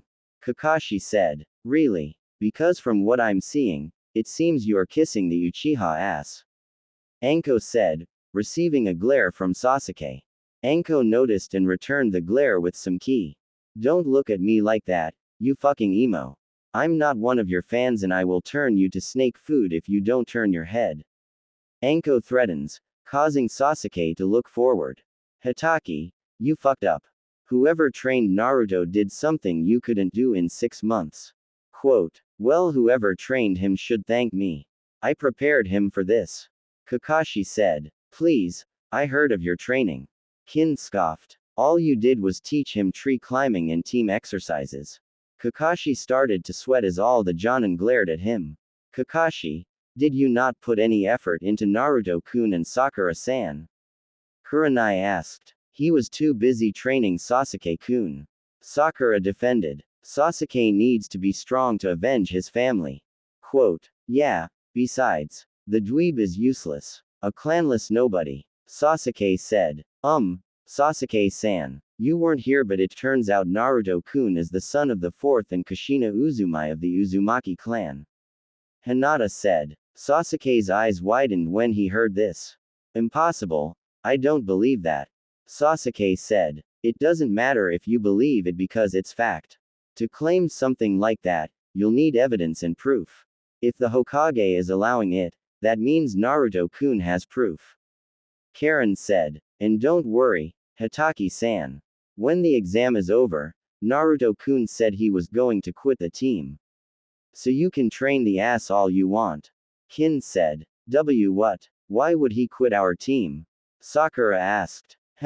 Let's see. There's the emo, who only cares about himself. There's you, who only cares for the emo, and the Banshee, who only favors the emo. Since Naruto-kun doesn't like the emo, he doesn't belong on a emo-loving team. Plus from what I learn, none of you ever took interest in Naruto-kun, so why should he be held back because you don't want to train him? Quote, don't worry Sakura, I'll talk to the Hokage later. Kakashi said. Yeah, I wonder who he's going to listen to. His subordinate or his grandson? Anko asked. Kakashi began to worry. He knew he had to convince Naruto to not open his mouth, but it seemed his blonde student didn't hold him in high regards. How did the Gaki get this good? Jiraiya asked. It seems he found a good teacher who saw his value. Mei said. That it seems. I hope he has more to show us. Hiruzen said. Orochimaru just watched the fight, sweating. How did this nobody improve this much in 2 months? Naruto sheathed his sword and sealed it back into his palm and landed in front of the sand Jinchuriki. Uzumaki lightning pillar. 4 metal pillars appeared around Gaara, confusing the redhead. Lightning shot out the pillars and began to electrocute Gaara. Ugh! It hurts, mother. Gaara yelled. Make it stop. Sand rushed the pillars and circles around them, blocking the lightning. Gaara squeezed his hand and crushed them, causing them to poof away. Gaara started to get aggressive and sent Sand trying to grab the blonde. Shadow Clone Jutsu. Naruto made up to 10 clones and they all charged Gaara. Gaara created a sand tornado around him, dispelling the clones, and kept trying to grab the blonde. Tsunaruto found his ankle covered in sand. Damn it. Naruto pulled out his tri-pronged kunai and threw it at Gaara before he was covered. Now it's over, sand coffin. Gaara said as the kunai went past his head. Sand burial. Gaara squeezed his hand, but to his surprise there was no blood. An orange flash appeared behind, and as he turned around, he saw Naruto with a Rasengan. Naruto slammed his jutsu on his back, slamming Gaara in the ground. He knows the Hiraishin? Kakashi asked, flabbergasted. Yeah, it didn't take that long to learn it. His dad left notes, and him being an Uzumaki, plus learning from shadow clones was very beneficial. Karin said. What is that jutsu, Kakashi?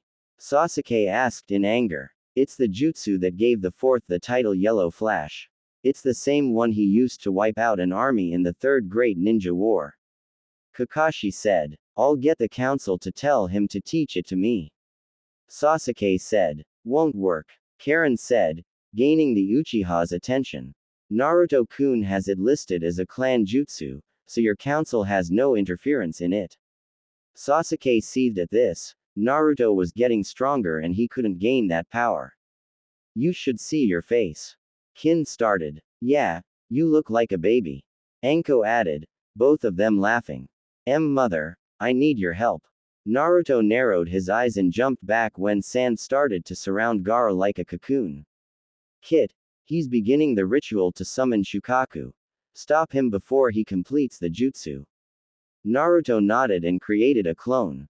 Both of them ran toward the sphere, avoiding sand as they got closer. Rasengan. Water style. Water trumpant.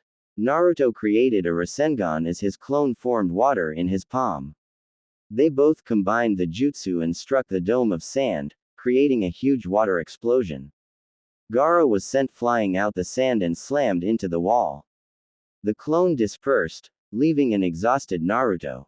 Naruto noticed that Gaara was exhausted and approached him with seals appearing on his fingertips. From the top, Orochimaru recognized the jutsu and gave the signal to start the invasion. Temari and Kankuro jumped in front of Gaara to intercept the blonde. Naruto chuckled. I guess I won't be getting a date with you anytime soon. Naruto said in sadness. I'm sorry, but I have to fight for my village. If it's any constellation, I don't want to do this. Temari said with guilt. She started to like the blonde, but now she was put in this kind of situation. I understand, you're loyal to your village, you earn my respect. Naruto said, making Temari smile. Baki jumped down and narrowed his eyes at Naruto. Kankuro, Temari, take Gaara away. He's the key to everything. Both genin nodded and left through the trees. Yugao appeared next to Naruto in her Anbu uniform. Naruto-sama, it's time. Hokage orders you to protect the stadium and take charge. Think of this as your first mission, a special jonin. Quote, special jonin, huh? I'm shocked. Naruto said. The Mizukage and Hokage vouched for you. Now go help your friends. Yugao said. Naruto turned to the audience and saw multiple sounds and sand shinobi approaching. He whipped out 3 tri-pronged and tossed them to the enemy. Kunai Shadow Clone Jutsu. The 3 kunai multiplied into 10 and Naruto used the Hiraishin and killed the Oto Nin and knocked out the Suna Nin. Karin, release your seal. Hi. Kin and Karin released the resistance seal and jumped next to Naruto. Sakura and Ino realized that Kin had forgotten her old outfit. She was wearing a black sleeveless vest and a black skirt. Karin was wearing a green long sleeve and black shorts with mesh stockings. Sasuke, go after Gaara and take him down.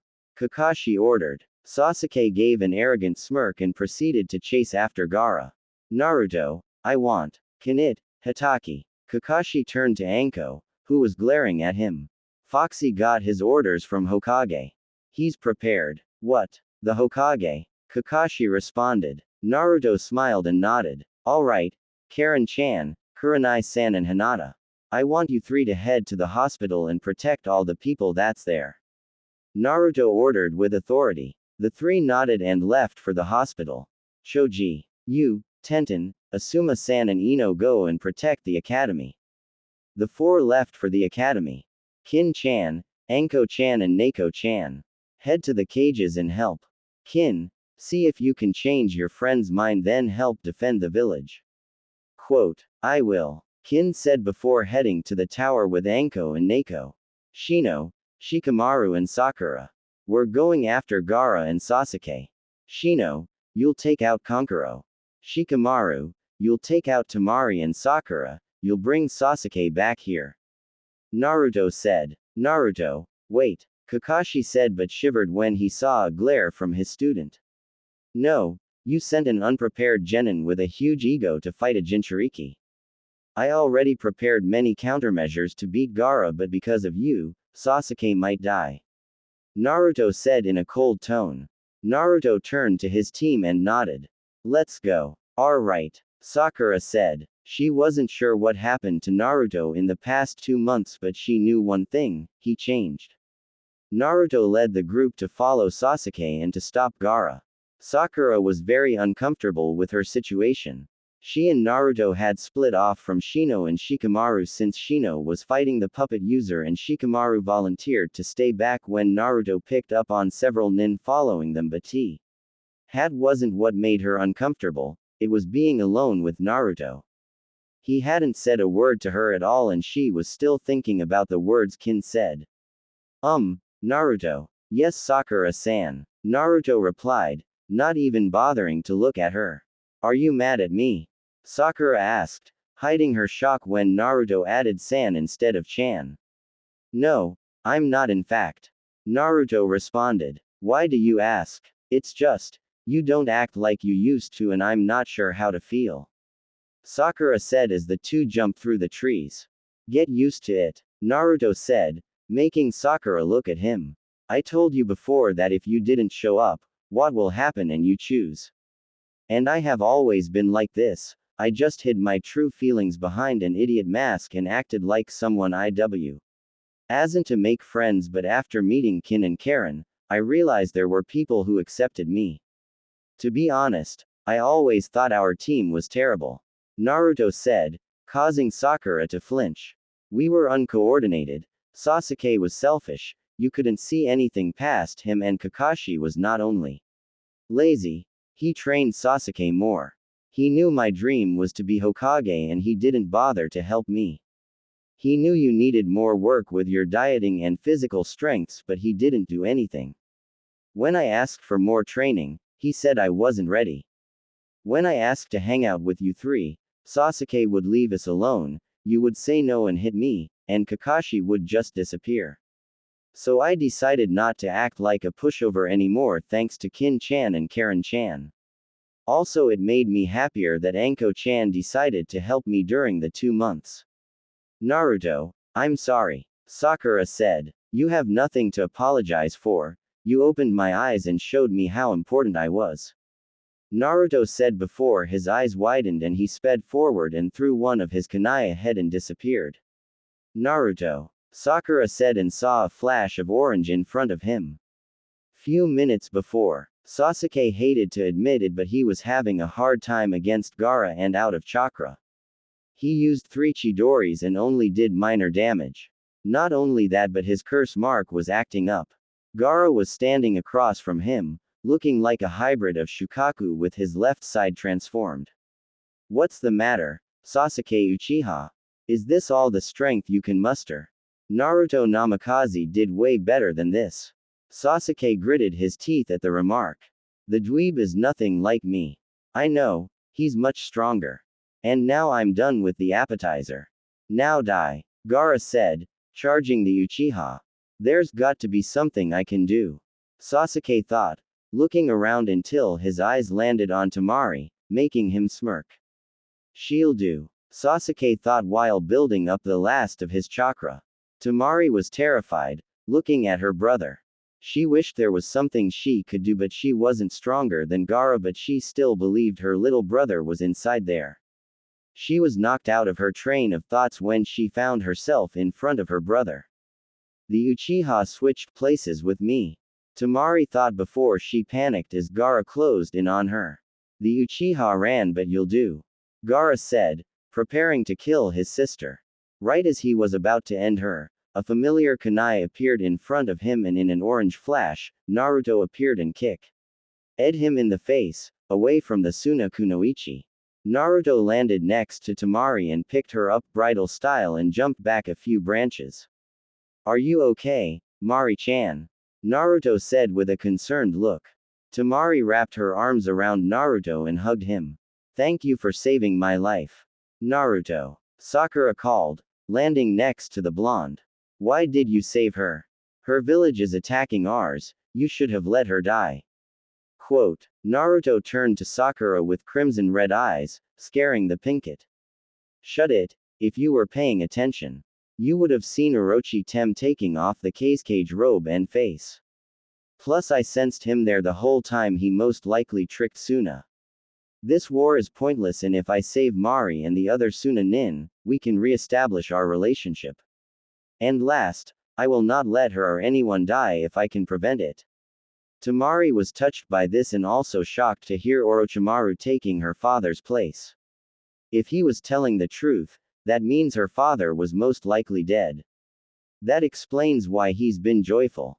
He's never like that. Now Sakura-san, get Sasuke out of here, Naruto ordered, making Sakura flinch and jumping to her teammate. Naruto turned to Temari with a softer look on his face. Mari-chan, stay away from those two. I'll stop Gaara and make him see the light. You'll have your brother back, I promise, Naruto said, taking off his haori and handing it to Temari, revealing his thin gray vest and a short-sleeved black shirt. Underneath, hold this for me and give it back when I complete my promise. Namikaze, I was waiting for you, Gaara said as he transformed to look more like Shukaku. Now make me feel alive and prove my existence. Quote, Kuruma, may I use some of your chakra since I haven't recovered mine yet? Naruto asked his partner. Sure kid, show them what happens when you piss off a fox, Kuruma said as he filled Naruto with chakra. Naruto's teeth got sharper and red chakra started to surround him. Temari, Sasuke and Sakura felt this and got a little terrified. Naruto turned to Temari and gave her a warm smile. Don't worry, I'm still me, Naruto said to the Suna nin. Yeah, Temari replied with a small smile. Naruto turned to his teammates and nodded. Sakura wanted to yell at the blonde for treating their enemy better than them, but now wasn't the time. Remember when I said we were going to fight like monsters? Naruto asked Gaara, which made him smirk sadistically. Let's begin the monster brawl. Naruto charged Gaara at blinding speed, but Gaara was able to react. He thrust his sand arm forward at the blonde. Naruto created an explosion clone and jumped off its back, making it receive the attack. When Gaara's arm hit the clone, it exploded, blowing off part of Gaara's sand arm, and it was stronger since it was enhanced by the Kyuubi's chakra. Naruto landed on the branch in front of Gaara, cocking his back. Rising storm. Naruto uppercutted Gaara with a swirl of wind around his arm, causing the sand Jinchuriki to fly into the sky in a tornado. Naruto created a clone and the clone threw Naruto at Gaara. Gaara recollected himself and smacked Naruto with his tail, sending him back. Gaara landed across from Naruto, laughing maniacally. Interesting, very interesting. You are indeed worthy, yes.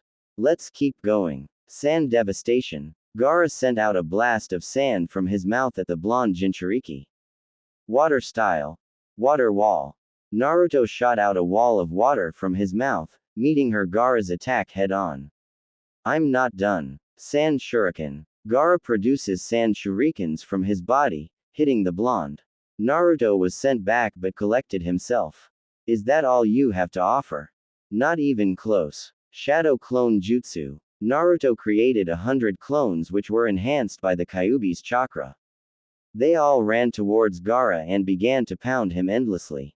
Is this really Naruto? Sakura said as she and Sasuke watched the fight. He's really doing it. He's beating Gaara and matching him blow for blow. Temari said. How did he get so strong? I couldn't even get close to Gaara but Naruto is fighting him as an equal. Sasuke thought to himself. Naruto and his clones jumped back from Gaara, each going through hand signs. Water style. Water bullet. Wind style. Wind bullet. Gaara covered himself with his arms and tried to block the onslaught of wind and water jutsu. No, I will not lose. I will not cease to exist. No. Gaara thought as a huge sand arm erupted from his body and a huge puff of smoke appeared, then out of it was Shukaku's true form. Ha ha ha. Now what will you do? Quote, I have one option. Naruto said, biting his thumb. Kin, Anko and Neko were heading to the tower while fighting through some sound and sand nins. This is the first time I do not want to see snakes. Anko said, looking at 5 snakes, blocking their way. We still have to get by. Neko said, cutting down another sound nin. I got this. Kin said, biting her thumb. You have a summon? Anko asked, wondering what summon the girl had. Damn it. Karin said, dodging a kunai from a sand nin, while holding a katana. She was standing outside Konoha's hospital, facing 4 sound nin. Why can't you guys just die? Karin said, surrounding her sword with water. Severing stream dance. Karin dashed through the enemy shinobi, cutting their head off. Leave it to Orochi, to rely on numbers instead of strength. Karin thought before she felt vibration coming from underground. She backflips as a 3-headed snake appears where she stood. So annoying. Karin thought as she bit her thumb. Flashback. You want us to do what? Kin asked the Kuruma clone. Naruto made a clone and had Kuruma possessed. I want you to perform the summoning jutsu. Kuruma said, folding his arms. But why? Don't we need to sign a contract to summon something? Naruto asked. Not necessarily. How do you think people obtain summon contracts? They perform the summoning jutsu and are pulled into the creature's realm. By performing the jutsu, you'll attain a summon that is close to you. It'll be a pure relationship. Perform the jutsu and pour as much chakra as you can into it. The 3 did as instructed and performed the technique. Flashback end. Summoning jutsu. In a blast of smoke, fire shot at the 3-headed snake, burning them to death. When the smoke cleared, Karin was standing on something no one thought they'd see again. Kurenai ran out of the hospital as it was cleared to assist Karin. Karin-san, are you is that a salamander? Kurenai said, staring at the huge summon. Karin was standing on a crimson salamander that was the size of a boss summon. Karin turned to Kurenai and smiled. Yep. Now it's time to take out the trash. Let's go, Tanya. Karin said, eating a chakra pill. Hi, my lady. The reptile replied, shooting out lava at the enemy summon. The snake hissed in pain as they were burnt alive. Karin pulled out a broadsword and started to demolish some Odo nin. Tanya, make sure no Odo or sand nins get in. Karin ordered. Summoning jutsu. Kin yelled as an explosion of smoke surrounded the area. Something flew out the smoke and into the sky with Kin, Anko and Neko. This is so awesome, Anko yelled in excitement. I'll say, I've never seen an owl summon before. Neko commented in awe. They were riding on a pure white owl. Mistress Kin, how may I assist? The owl asked. Kill any snake you see on the way to the tower, Luna. Kin ordered. Yes, mistress. Freezing feather arrows. Luna shot feathers made of ice and froze the snake instantly. Kin pulled out a sword she got from the owl clan. The katana had a body shaped like a feather and a guard shaped like an owl face. Are you ready, Anko Ne? Kin said, as she jumped off the owl and started to cut down Oto Nins as she made her way to the tower. Summoning Jutsu. Naruto placed his hand on the tree and the whole area was covered in a puff of smoke. Ra. A creature sent out a roaring shockwave, revealing a white tiger with black stripes. The tiger looked around and looked up to Naruto. Naruto-sama, why am I here? Look ahead and see for yourself, Kira. The tiger looked ahead and her eyes widened. You summoned me to fight a Biju.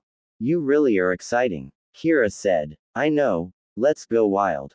Naruto said as Kira charged the sand demon. Roaring shockwave. Kira sent out a roaring blast and hit Shukaku's body. You will not win. Gaara yelled and went through some hand signs. Soon he went to sleep and Shukaku's eyes started to glow. Yeah, I'm free. It's time to kill. Quote, not going to happen, I'm going to end this. Kira charged Shukaku and leapt in the air with her claws extended. Just die. Sand devastation. Shukaku inhaled some air before releasing a sand stream towards the tiger. Lightning roar. The tiger shot a lightning stream at the sand attack, both attacks meeting and creating an explosion. The tiger landed in front of the Biju and stabbed his claws into its skin. Naruto, jump onto him and wake up the host. One good hit should do it. Naruto jumped on Shukaku's head and charged Gaara. Once he was face to face with his fellow Jinchuriki, he punched Gaara in the face. No, great, I just got here, Shukaku said before his head turned blank. Gaara slowly opened his eyes and looked at Naruto. Damn you, Uzumaki. You will die. I don't think so. Naruto yelled back as chains erupted from his body and wrapped around Shukaku's body. What are you doing? Gaara yelled at the blonde. He couldn't feel Shukaku's chakra and he was losing chakra. Stopping you, Naruto said as he punched Gaara again, causing Shukaku's body to crumble. Naruto grabbed Gaara and landed on the forest ground. No, please don't kill me. Gaara pleaded. I don't want to cease to exist. I won't. Naruto chuckled and laid Gaara on the ground, then he sat against a tree trunk. It's sad, isn't it? Being alone and people seeing us as monsters. Judging us for something we never asked for, hated and glared at.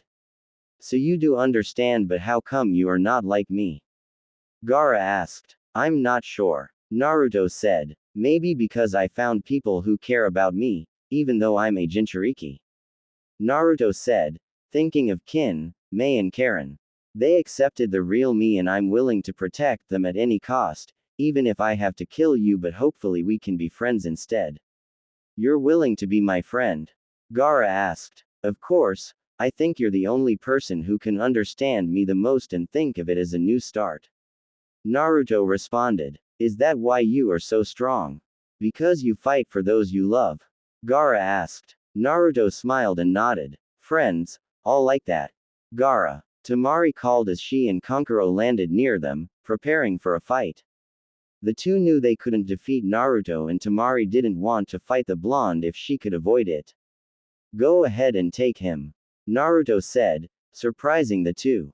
You were tricked by Orochimaru into doing this. Go and be safe. Do what he says, this fight is over. Gaara said. Kankuro and Temari looked at each before grabbing Gaara. Gaara turned to Naruto and gave him a small smile, shocking his siblings. Thank you, my friend. What? Temari said before looking at Naruto. Kankuro, take Gaara and go ahead. Kankuro was about to respond, but the glare from his sister told him to leave. Kankuro left the area and headed to Suna. Temari approached Naruto and hugged him. Thanks for not killing my little brother. Naruto blushed and returned the hug. No problem, Temari-chan. Temari pulled and it looked like she was contemplating something. Temari pecked him on the lips, making him blush. Temari backed away and winked at her fellow blonde. I'll see you later, Naruto-kun. Temari said before jumping away. Naruto touched his lips and smiled. Naruto. Naruto looked up and saw his teammates staring down at him. Why did she kiss you? Sakura asked. It's called being grateful, Naruto said and turned to walk away. How did you do all that? Sasuke asked. He never felt so inferior to the blonde before and he needed answers. Naruto stops and pops his neck and cracks his knuckles. None of your business, Uchiha-san. Now you and Sakura head back to the village. I got to save the old man. Quote. Naruto. Wait, Sakura didn't get to finish because Naruto disappeared in an orange flash. Sakura frowned in sadness. Naruto really doesn't care about us. No, he's just stressed by Hokage-sama. Water style. Water dragon jutsu. Mei and Tobirama released the same jutsu at each other, creating multiple droplets of water. Jiraiya, switch with me, Mei said as she saw Jiraiya in the forest that Hashirama created. Got it. Jiraiya jumped out of the trees as wood dragons chased after him. Mei put her hands together as her cheeks puffed. Lava style. Acidic mud. Mei shot gold lava at the dragons. Hashirama jumped out of the forest and charged the Mizukage. Mei ran forward and engaged Hashirama in a taijutsu battle. What's going on? The first and second Hokage should be much stronger than this. Orochimaru complained as he dodged Hiruzen's staff. You should learn more about a jutsu before being cast. The reanimation is only as strong as its caster. Hiruzen said as he tried to attack Orochimaru. Jiraiya is better at taijutsu than you. Mei has 2 bloodlines and I'm your sensei. You're not going to win. Quote. You and this worthless village will fall, old man. Orochimaru threatened. Outside the barrier, Tayuya was glaring at the Anbu that tried to get in. Stop trying, you pricks, you can't get in. Now die for killing my best friend alongside this village. Tayuya said. Kabuto informed her that Konoha captured Kin and ended up disposing of her. She wasn't sure she believed the liar, but she hadn't seen her friend since she arrived. Wow, Tayuya, I can't believe you would actually believe that scumbag. Kin said, jumping down and landing in front of the Anbu. Do I look dead to you? Kin, where the hell have you been? Tayuya asked her friend in anger. Well, here's the gist. Orochimaru sent his grunts to capture me to be sacrificed for a jutsu. I ran into another Uzumaki, yes there's 2 more here, and he saved me. He also convinced the Hokage to make me a Konoha nin and offered you sanctuary as well. Kin said. You can't be serious. Tayuya said. I am. Kin said, looking behind Tayuya. The redhead followed her eye and saw Hiruzen looking at them and nodding.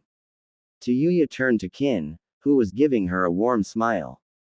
Hey Kin-chan, Naruto said, appearing next to her before turning to Tayuya. When he looked at her, his eyes widened. You're the other Uzumaki. What's it to ya? Tayuya asked. My name is Naruto Uzumaki Namikaze and Naruto started. He was the one that saved me. Kin said, cutting him off. You can join us, just drop the barrier and you'll be safe. I don't know, Orochimaru is right there. Tayuya said. I promise, I'll protect you. Tayuya turned to the blonde. I'll stake that on my life, you could be happy with Kin and I got the old man to give you sanctuary. All you have to do is drop the barrier. Naruto said, holding out his hand and Kin followed suit. Join us Tayuya and stop being a scaredy bitch. Kin said, knowing how Tayuya will act. Who are you calling a bitch? Do I look like a wimp? Fine. Tayuya released her hands and the barrier was starting to fade. This what those snake get for lying to me. Thanks Tayuya, but I need you to pass out. Kin said before sticking a senbon in her neck. Kin said, making Tayuya pass out. Naruto smiled and charged Orochimaru with his sword in his hand. Kuruma, can I pour some of your chakra in the sword? Kuruma poured his chakra through Naruto's sword like he requested. Hey Pitamaru. Orochimaru turned to the source of the voice and saw Naruto charged him. He crossed his arms to block, was shocked and started to see Naruto with a sword. The sword pierced through both of his arms. You have to do better than Uck. Orochimaru said before feeling pain in his arms. His coil started to burn and looked to see his arms burning. What's going on? You can thank the Kyuubi's chakra for that, now you can't use your arms anymore. Naruto said. I'll make sure you'll pay for this. Orochimaru sneered. Sound 4. Get me out of here. Orochimaru ordered and 3 of the 4 jumped near him. Tayuya, where are you? He turned his head and saw her, captured, by Anbu. Damn it, I'll destroy this village and you old man, he said as he retreated. Naruto-kun. Naruto turned to see Karin arriving on a salamander. The enemy is retreating, Karin said. That's a relief, Naruto said as he saw the Hokage approach him alongside the Mizukage and Jiraiya. Gigi, permission to take a nap, Naruto said as he passed out after the adrenaline left his body. Anko jumped forwards and caught the blonde on her back. He's special, isn't he? Anko turned to Mei, who started caressing the blonde's cheek. Anko looked at Naruto's peaceful face and gave a warm smile. He sure is. Naruto groaned as he woke up and sat up in his bed. He looked around and noticed he was in a hospital room. He looked down to see Kin and Karin laying on their heads on the edge of his bed, with Anko and Mei laying side by side while sitting in chairs. What happened? Quote, it seems you have finally woken up, Kit. Kuruma said. How long have I been out? Naruto asked. Not sure. I can't really tell since I'm sealed in you, but I must say you completed an impressive feat. To fight a B-rank genin and then an A- rank who transformed into a Biju, with you attacking the snake shit all in one day will definitely earn you a promotion. Kuruma said, making the blonde blush. Thanks, but I can still approve. But it's because of you and the girls I made it this far. Naruto thought before turning to Anko. I know you are awake, hubby-chan. Anko opened one eye and smiled. I got caught. Anko chuckled as she gently leaned Mei's head against the wall and walked towards Naruto. How are you feeling, Foxy-kun? Better now that I got some sleep and it was pretty satisfying to watch Orochi's arms burn. Naruto said, laughing a bit. Yeah, I think you deserve a reward for that. Anko said as she pecked Naruto on the cheek. Naruto's face turned red and he looked away a bit, making Anko giggle. Come on, you're engaged to Mei and you blush from a kiss. And, you're just as beautiful, Naruto blurted out before covering his mouth. Anko got quiet and she was blushing as well at the compliment. Wow, Naruto koi, bringing another girl into the family. I have to say, she's a great choice. Naruto looks to see Mei's eyes open, leaning on her hand. Mayheim, Naruto mumbled with a soft tone. Mei walked to the two and gave the blonde a deep kiss. She pulled back and gave him a warm smile. Good job, you did fantastic. I was impressed with the results of your training. Mei said. It was thanks to you 4 I've become strong. Naruto said. And from what I've heard, I might be promoted to special Jonin. Quote. Mei nodded. Yeah, I have to attend the meeting. It's not guaranteed but you deserve it. Don't worry, I'll make sure you are not screwed over by the council, Koi. Mei said before walking out to the meeting. Mei walked in and sat next to the Konoha leader, who gave her a nod. Now that we all are here, we can begin the meeting. Now is there anyone we should consider for promotion from the Chunin exam? We go down the list and vote. First candidate is Shino Aburame. While he didn't get to fight in the Chunin exam final round, he did help track down Gaara and defeated Kankuro. I saw the battle when I saved him. Shibi said. He's not as smart as Inara but his strategic and stealth skills are amazing alongside his clan tech. Neeks. I say promote him, Shikaku said. I agree as well, the kid is strong enough and very calm. Mei said. The other clan heads nodded and decided to promote Shino to Chunin. What about Shikamaru Nara? Hiruzen asked. He had some great plans and strategic setup, and he knew when to withdraw from a fight. That kind of mindset will keep your team alive. Mei said. I'll say he's Chunin material. Inoichi said. Next is Neji Hyuga. Hiruzen said. While he is skilled, I'm not too sure about the brats, emotional control. Sum said. I hate to say it but he's right, if he ever encounters a Kumo Nin. We won't be sure how he'll act and can put his team in danger. Hiashi said. Then Neji Hyuga will not be promoted. Hiruzen said. And because of his tardiness, Sasuke will not be promoted. Let's be reasonable. Koharu said. And I am, if the invasion started before he and Kakashi arrived. Who knows how many would have died? Hiruzen said. And our final candidate, Naruto Uzumaki Namikaze. Hiruzen said. We shouldn't promote him. Danzo said. He's our Jinchuriki and giving him too much freedom could result in unwanted consequences. The elders nodded in agreement. Oh, I'm guessing Hiruzen Dono didn't tell you. Mei said, confusing everyone. I informed Lord Daimyo on how you treated Naruto and how biased you are towards Sasuke-kun. And since the elders supported them, the civilians are not allowed to participate in shinobi affairs. Hiruzen said, causing an uproar with the civilians and earning a smirk from the clan heads. Enough, if you cannot tell the difference between the Jinchuriki and a Biju, why should I trust you anything else? Now, Naruto Uzumaki Namikaze. Well, I'll say special Jonin. Mei stated. Really? Isn't that too high? Mebuki said. Not like you get a say, but let me explain what he accomplished.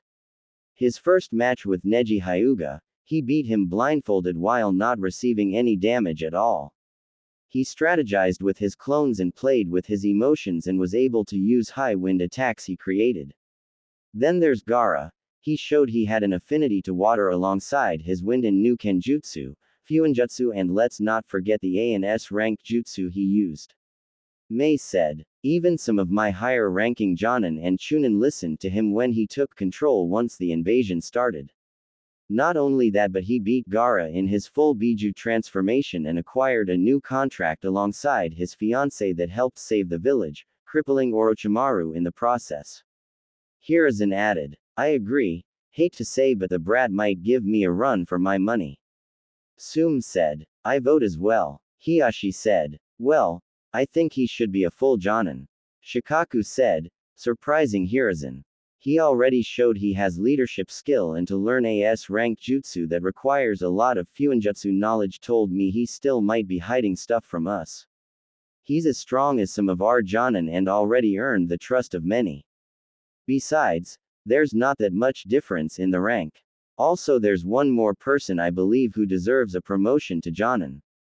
Quote, Naruto was standing in the Hokage office, next to Shikamaru, with Asuma standing behind him and Shino, with Kurenai behind him. Behind Naruto was Anko. Hiruzen smiled with pride as he stared at the three, with Mei beside him. Now I've bet you three wonder why you are here. Happy to inform you that the three of you were nominated for promotion. Shino Aburame stepped forward. Shino stepped forward. While you didn't get to fight in the final round, you did help take out a high-level enemy. Not only that, you followed Naruto's order regardless of rank and trusted him. You remain calm and control of your emotions, as well as shown to be a quick thinker. For that, you're promoted to Chunin. Mei said, handing him the vest. Shino nodded and gave a small smile. Kurenai smiled in pride for her student. Shikamaru Nara, step forward. Hiruzen ordered. Troublesome. Shikamaru said as he stepped forward. Your match with Tamari was impressive, despite your laziness. Your intellect allowed you to control the pace of your match and led your opponent. You planned ahead and knew when to withdraw from a fight. Not only that, you were willing to sacrifice yourself when you were chasing after Gaara. For that, you were promoted to Chunin. Mei said. And now, Naruto Uzumaki Namikaze. Step forward. Hiruzen said with pride. Naruto held back a smile as he stepped forward. Mei smiled warmly at the blonde as she stepped forward with a darker color vest. Your performance was more than outstanding. Your first match with Neji says how long you have come within the last few months.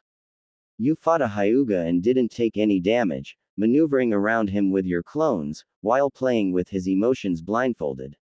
You fought Gaara to a standstill and proceeded to beat him while saving your comrades from his full Biju form and was able to perform a summon that most people can't accomplish.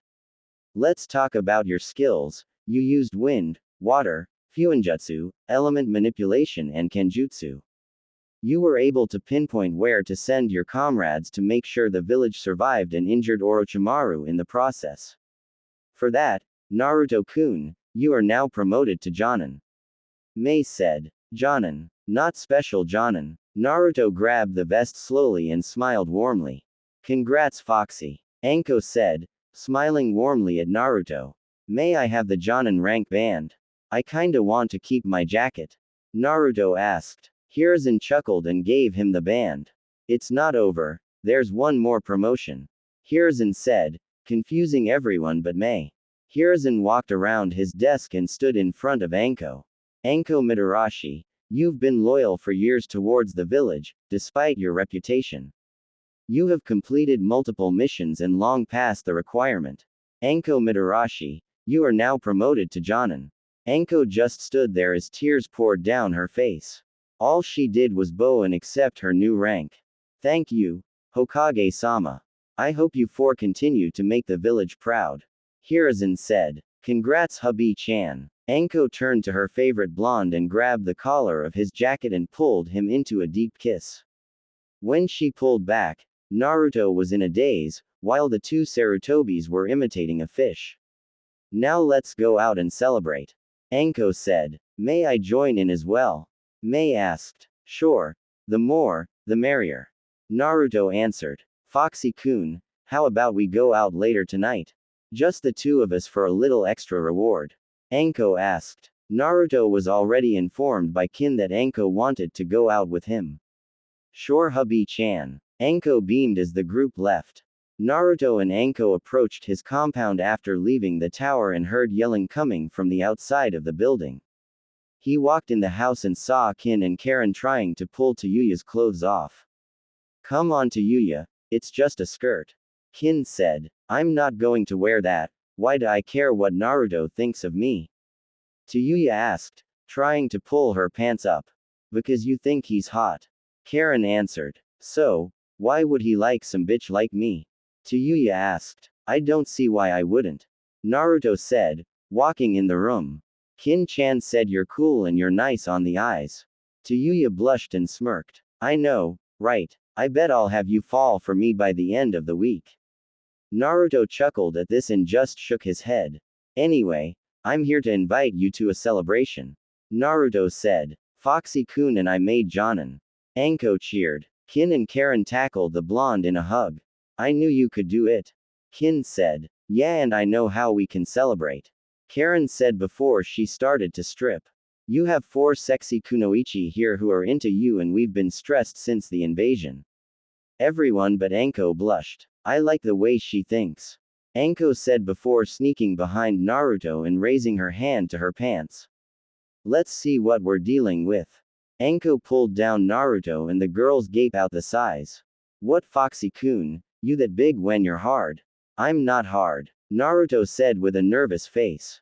The girls was quiet when he said that and just stared at him. I want you in me. Karin said, drooling. Too bad I'm going first.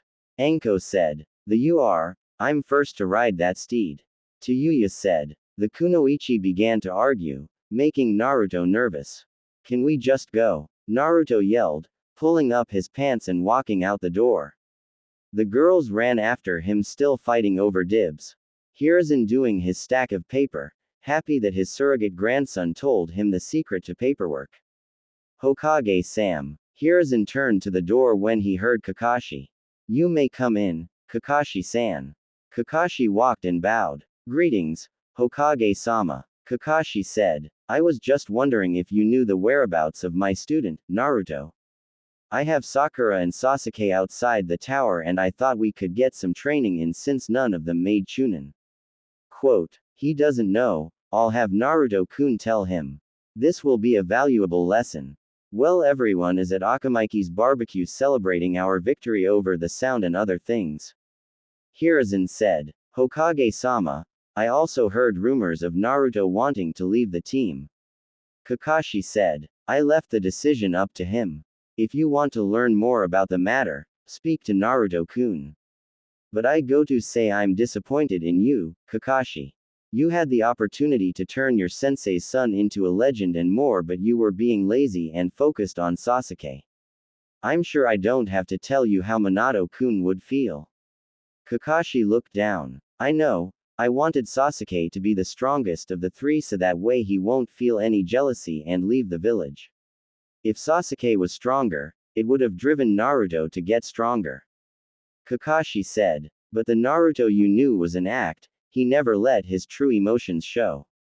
Now that has changed since he found friends he could be himself around and understand him. Hiruzen said, you're right, I'll go speak to him. Kakashi said as he left the office.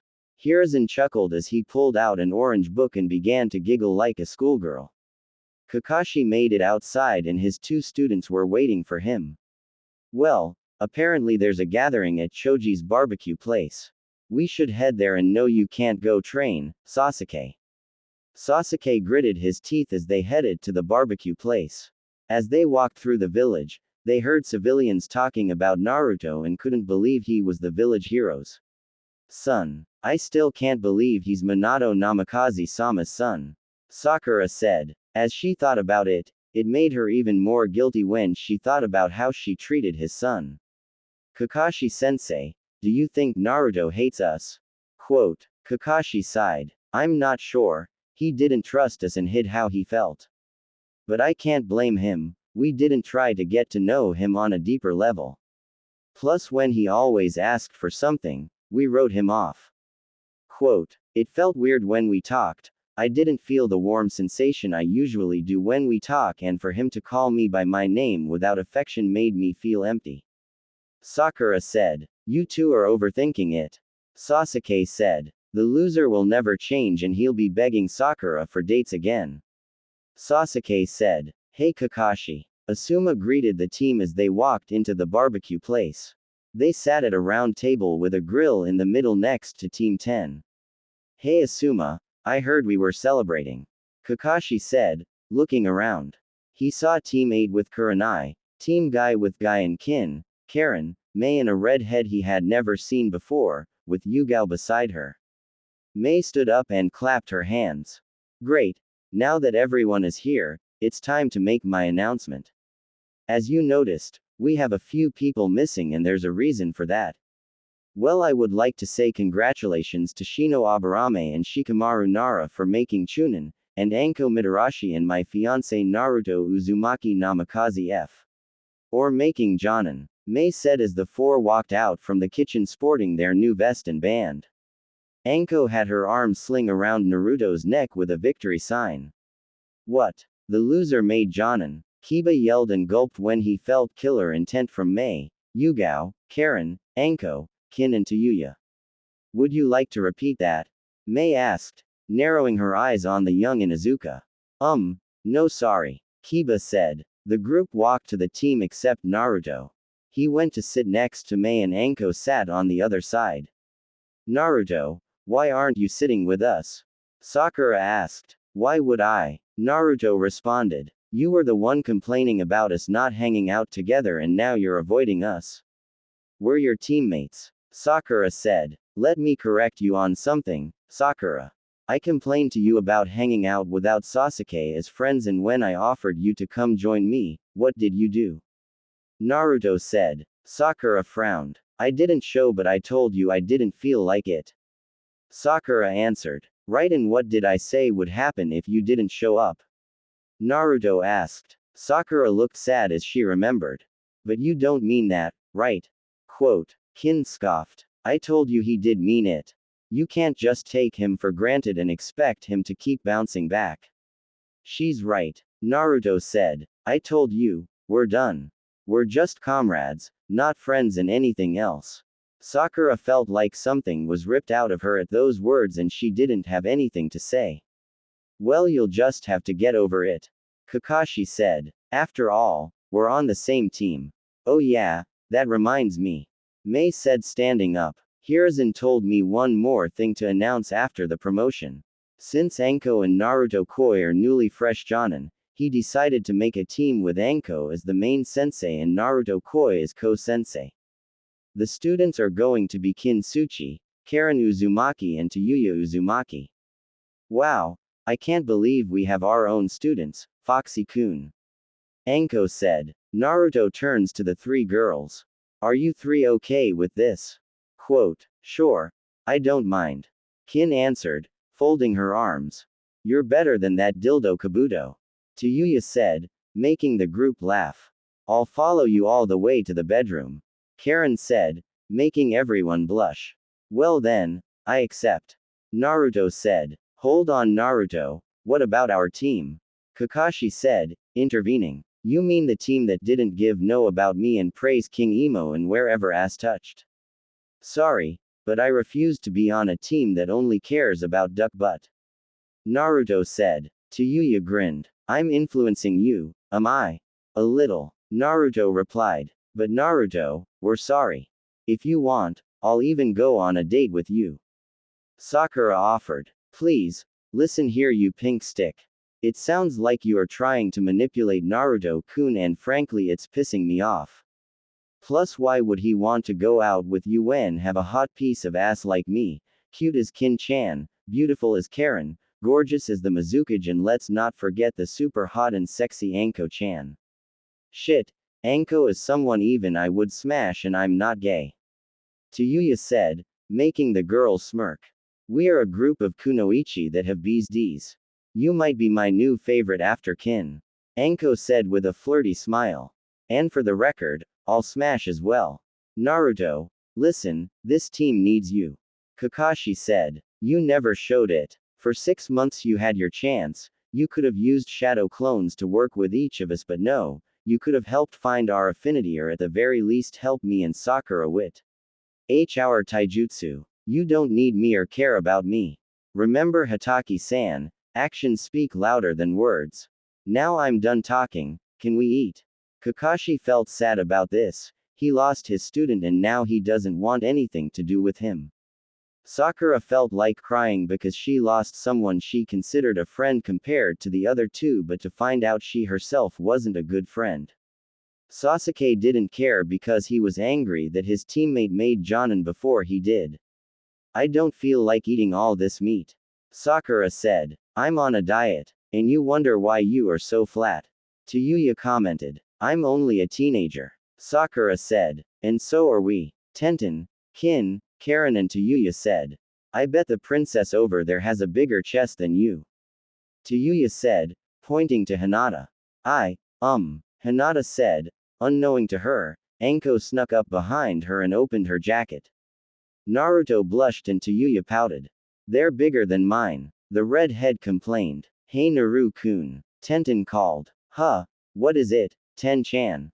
Tenten smirked at the nickname and for some strange reason, it made her happy. Would you mind sparring with me from time to time in Kenjutsu? Tenten asked. Naruto smirked and thought about some. Ten-chan, you said you want to be a weapon master, correct? Ten-ten nodded, making Naruto smirked. Well, I know I'm a new Jonin and all but if you trust me, I'll take you on as an apprentice and teach you element manipulation and fuinjutsu alongside different kenjutsu styles, what do you say? Tenten's eyes widened. She would normally answer no since they're the same age but after seeing Naruto perform, there was only one answer. I accept. Naruto-sensei. Naruto blushed and smiled. No problem, I'm happy to help. Did you see that guy sensei? Naruto-kun's passion shine even brighter. Lee said. You right, and now our Tenten youthfulness grows and spreads through the village. Everyone else was sweating a bit. There you are, Gaki. Come with me Naruto, Jiraiya said, appearing. Naruto got up and followed Jiraiya outside. We have a mission from the council to find my old teammate. You're coming along. Tsunade Harem. Fine but why me? Naruto asked. Because sensei told me to bring you and he said you could bring up to 2 people. Jiraiya said. I was hoping to teach you some things, so this will be a good opportunity. Quote. Fine. When do we leave? Naruto asked. In 3 hours. Jiraiya answered. So get ready. Jiraiya said before disappearing. Naruto walked back in and looked at the group. Sorry guys, but I have to go on a mission to bring someone back. I'm allowed to take 2 people and I was hoping to take Karin-chan and Ten-chan. Naruto said, making Karin nod and Tenten confused. They followed him outside the restaurant. What's this about, Naruto-sensei? Karin asked, making Naruto blush. Really? You too? Karin just giggled. We're going on a mission to retrieve a person you two are fans of. Tsunade-sen. Naruto didn't get to finish as the girls glomped on him. We get to meet Tsunade-sama. The girls cheered. Naruto just rubbed the back of his head. Yeah, we have 3 hours to get ready. Let's get some barbecue and head out. The girls nodded and went back inside. Dobi, fight me, Sasuke said. No, I just went through an invasion. Don't really feel like fighting. Naruto said. Why? Are you afraid? Sasuke said, trying to rile the blonde up. I just said I'm tired from fighting, now I got to get ready for the mission. Naruto said, leaving for his apartment. Sasuke just clicked his teeth and left. Tenten and Karin went home to get their things. In Karin's case followed Naruto with Mei following her. Well, I guess I'll tag along since I have to head back to Kiri. Mei said, and the two followed their favorite blonde. Sakura just stared at the blonde's back with a frown.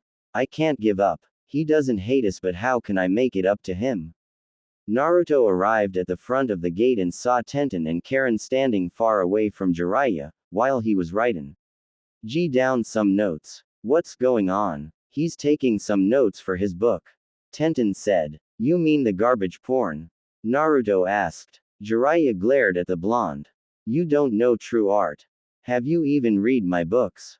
Quote. Naruto returned the glare. No, I haven't. What's your point?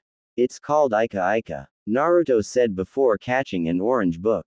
Read it before judging it. Jiraiya said. Or are you afraid of what the girls might think of you? Quote. I won't be mad if you read it. Karin said. Naruto gave her a look of disbelief, which she caught. What? I want your opinion on the book and I know you won't like it. Naruto stared at the book and sighed. Fine, I'll read it. Tenten walked next to Karin.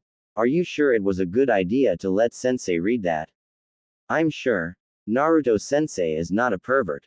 Karin replied. You two don't have to call me sensei, you know. Naruto replied, reading the book. The girls giggled and ran up to stand next to Naruto. 2 days later, Naruto was in the hotel with Tenten and Karin, while Jiraiya went to talk to some informants. I'm done, Naruto said, putting down the book. And? Both Tenten and Karin asked. Tenten was hoping Naruto wouldn't become a pervert and Karin was just interested in his opinion. Well, it's just smut. It seems like he rushed scenes too quickly and tried to describe as some form of art. Of course, there's some steamy scenes, but it's just like a bet I could write a better book. I think that's a good idea. Karin said. Write a book and show the pervert how it's done.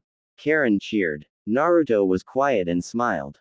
You know what? You're right, I'll get started right now. Naruto said until he heard a knock on the door. Karin narrowed her eyes and Naruto looked at her. You sense it too. We have trouble.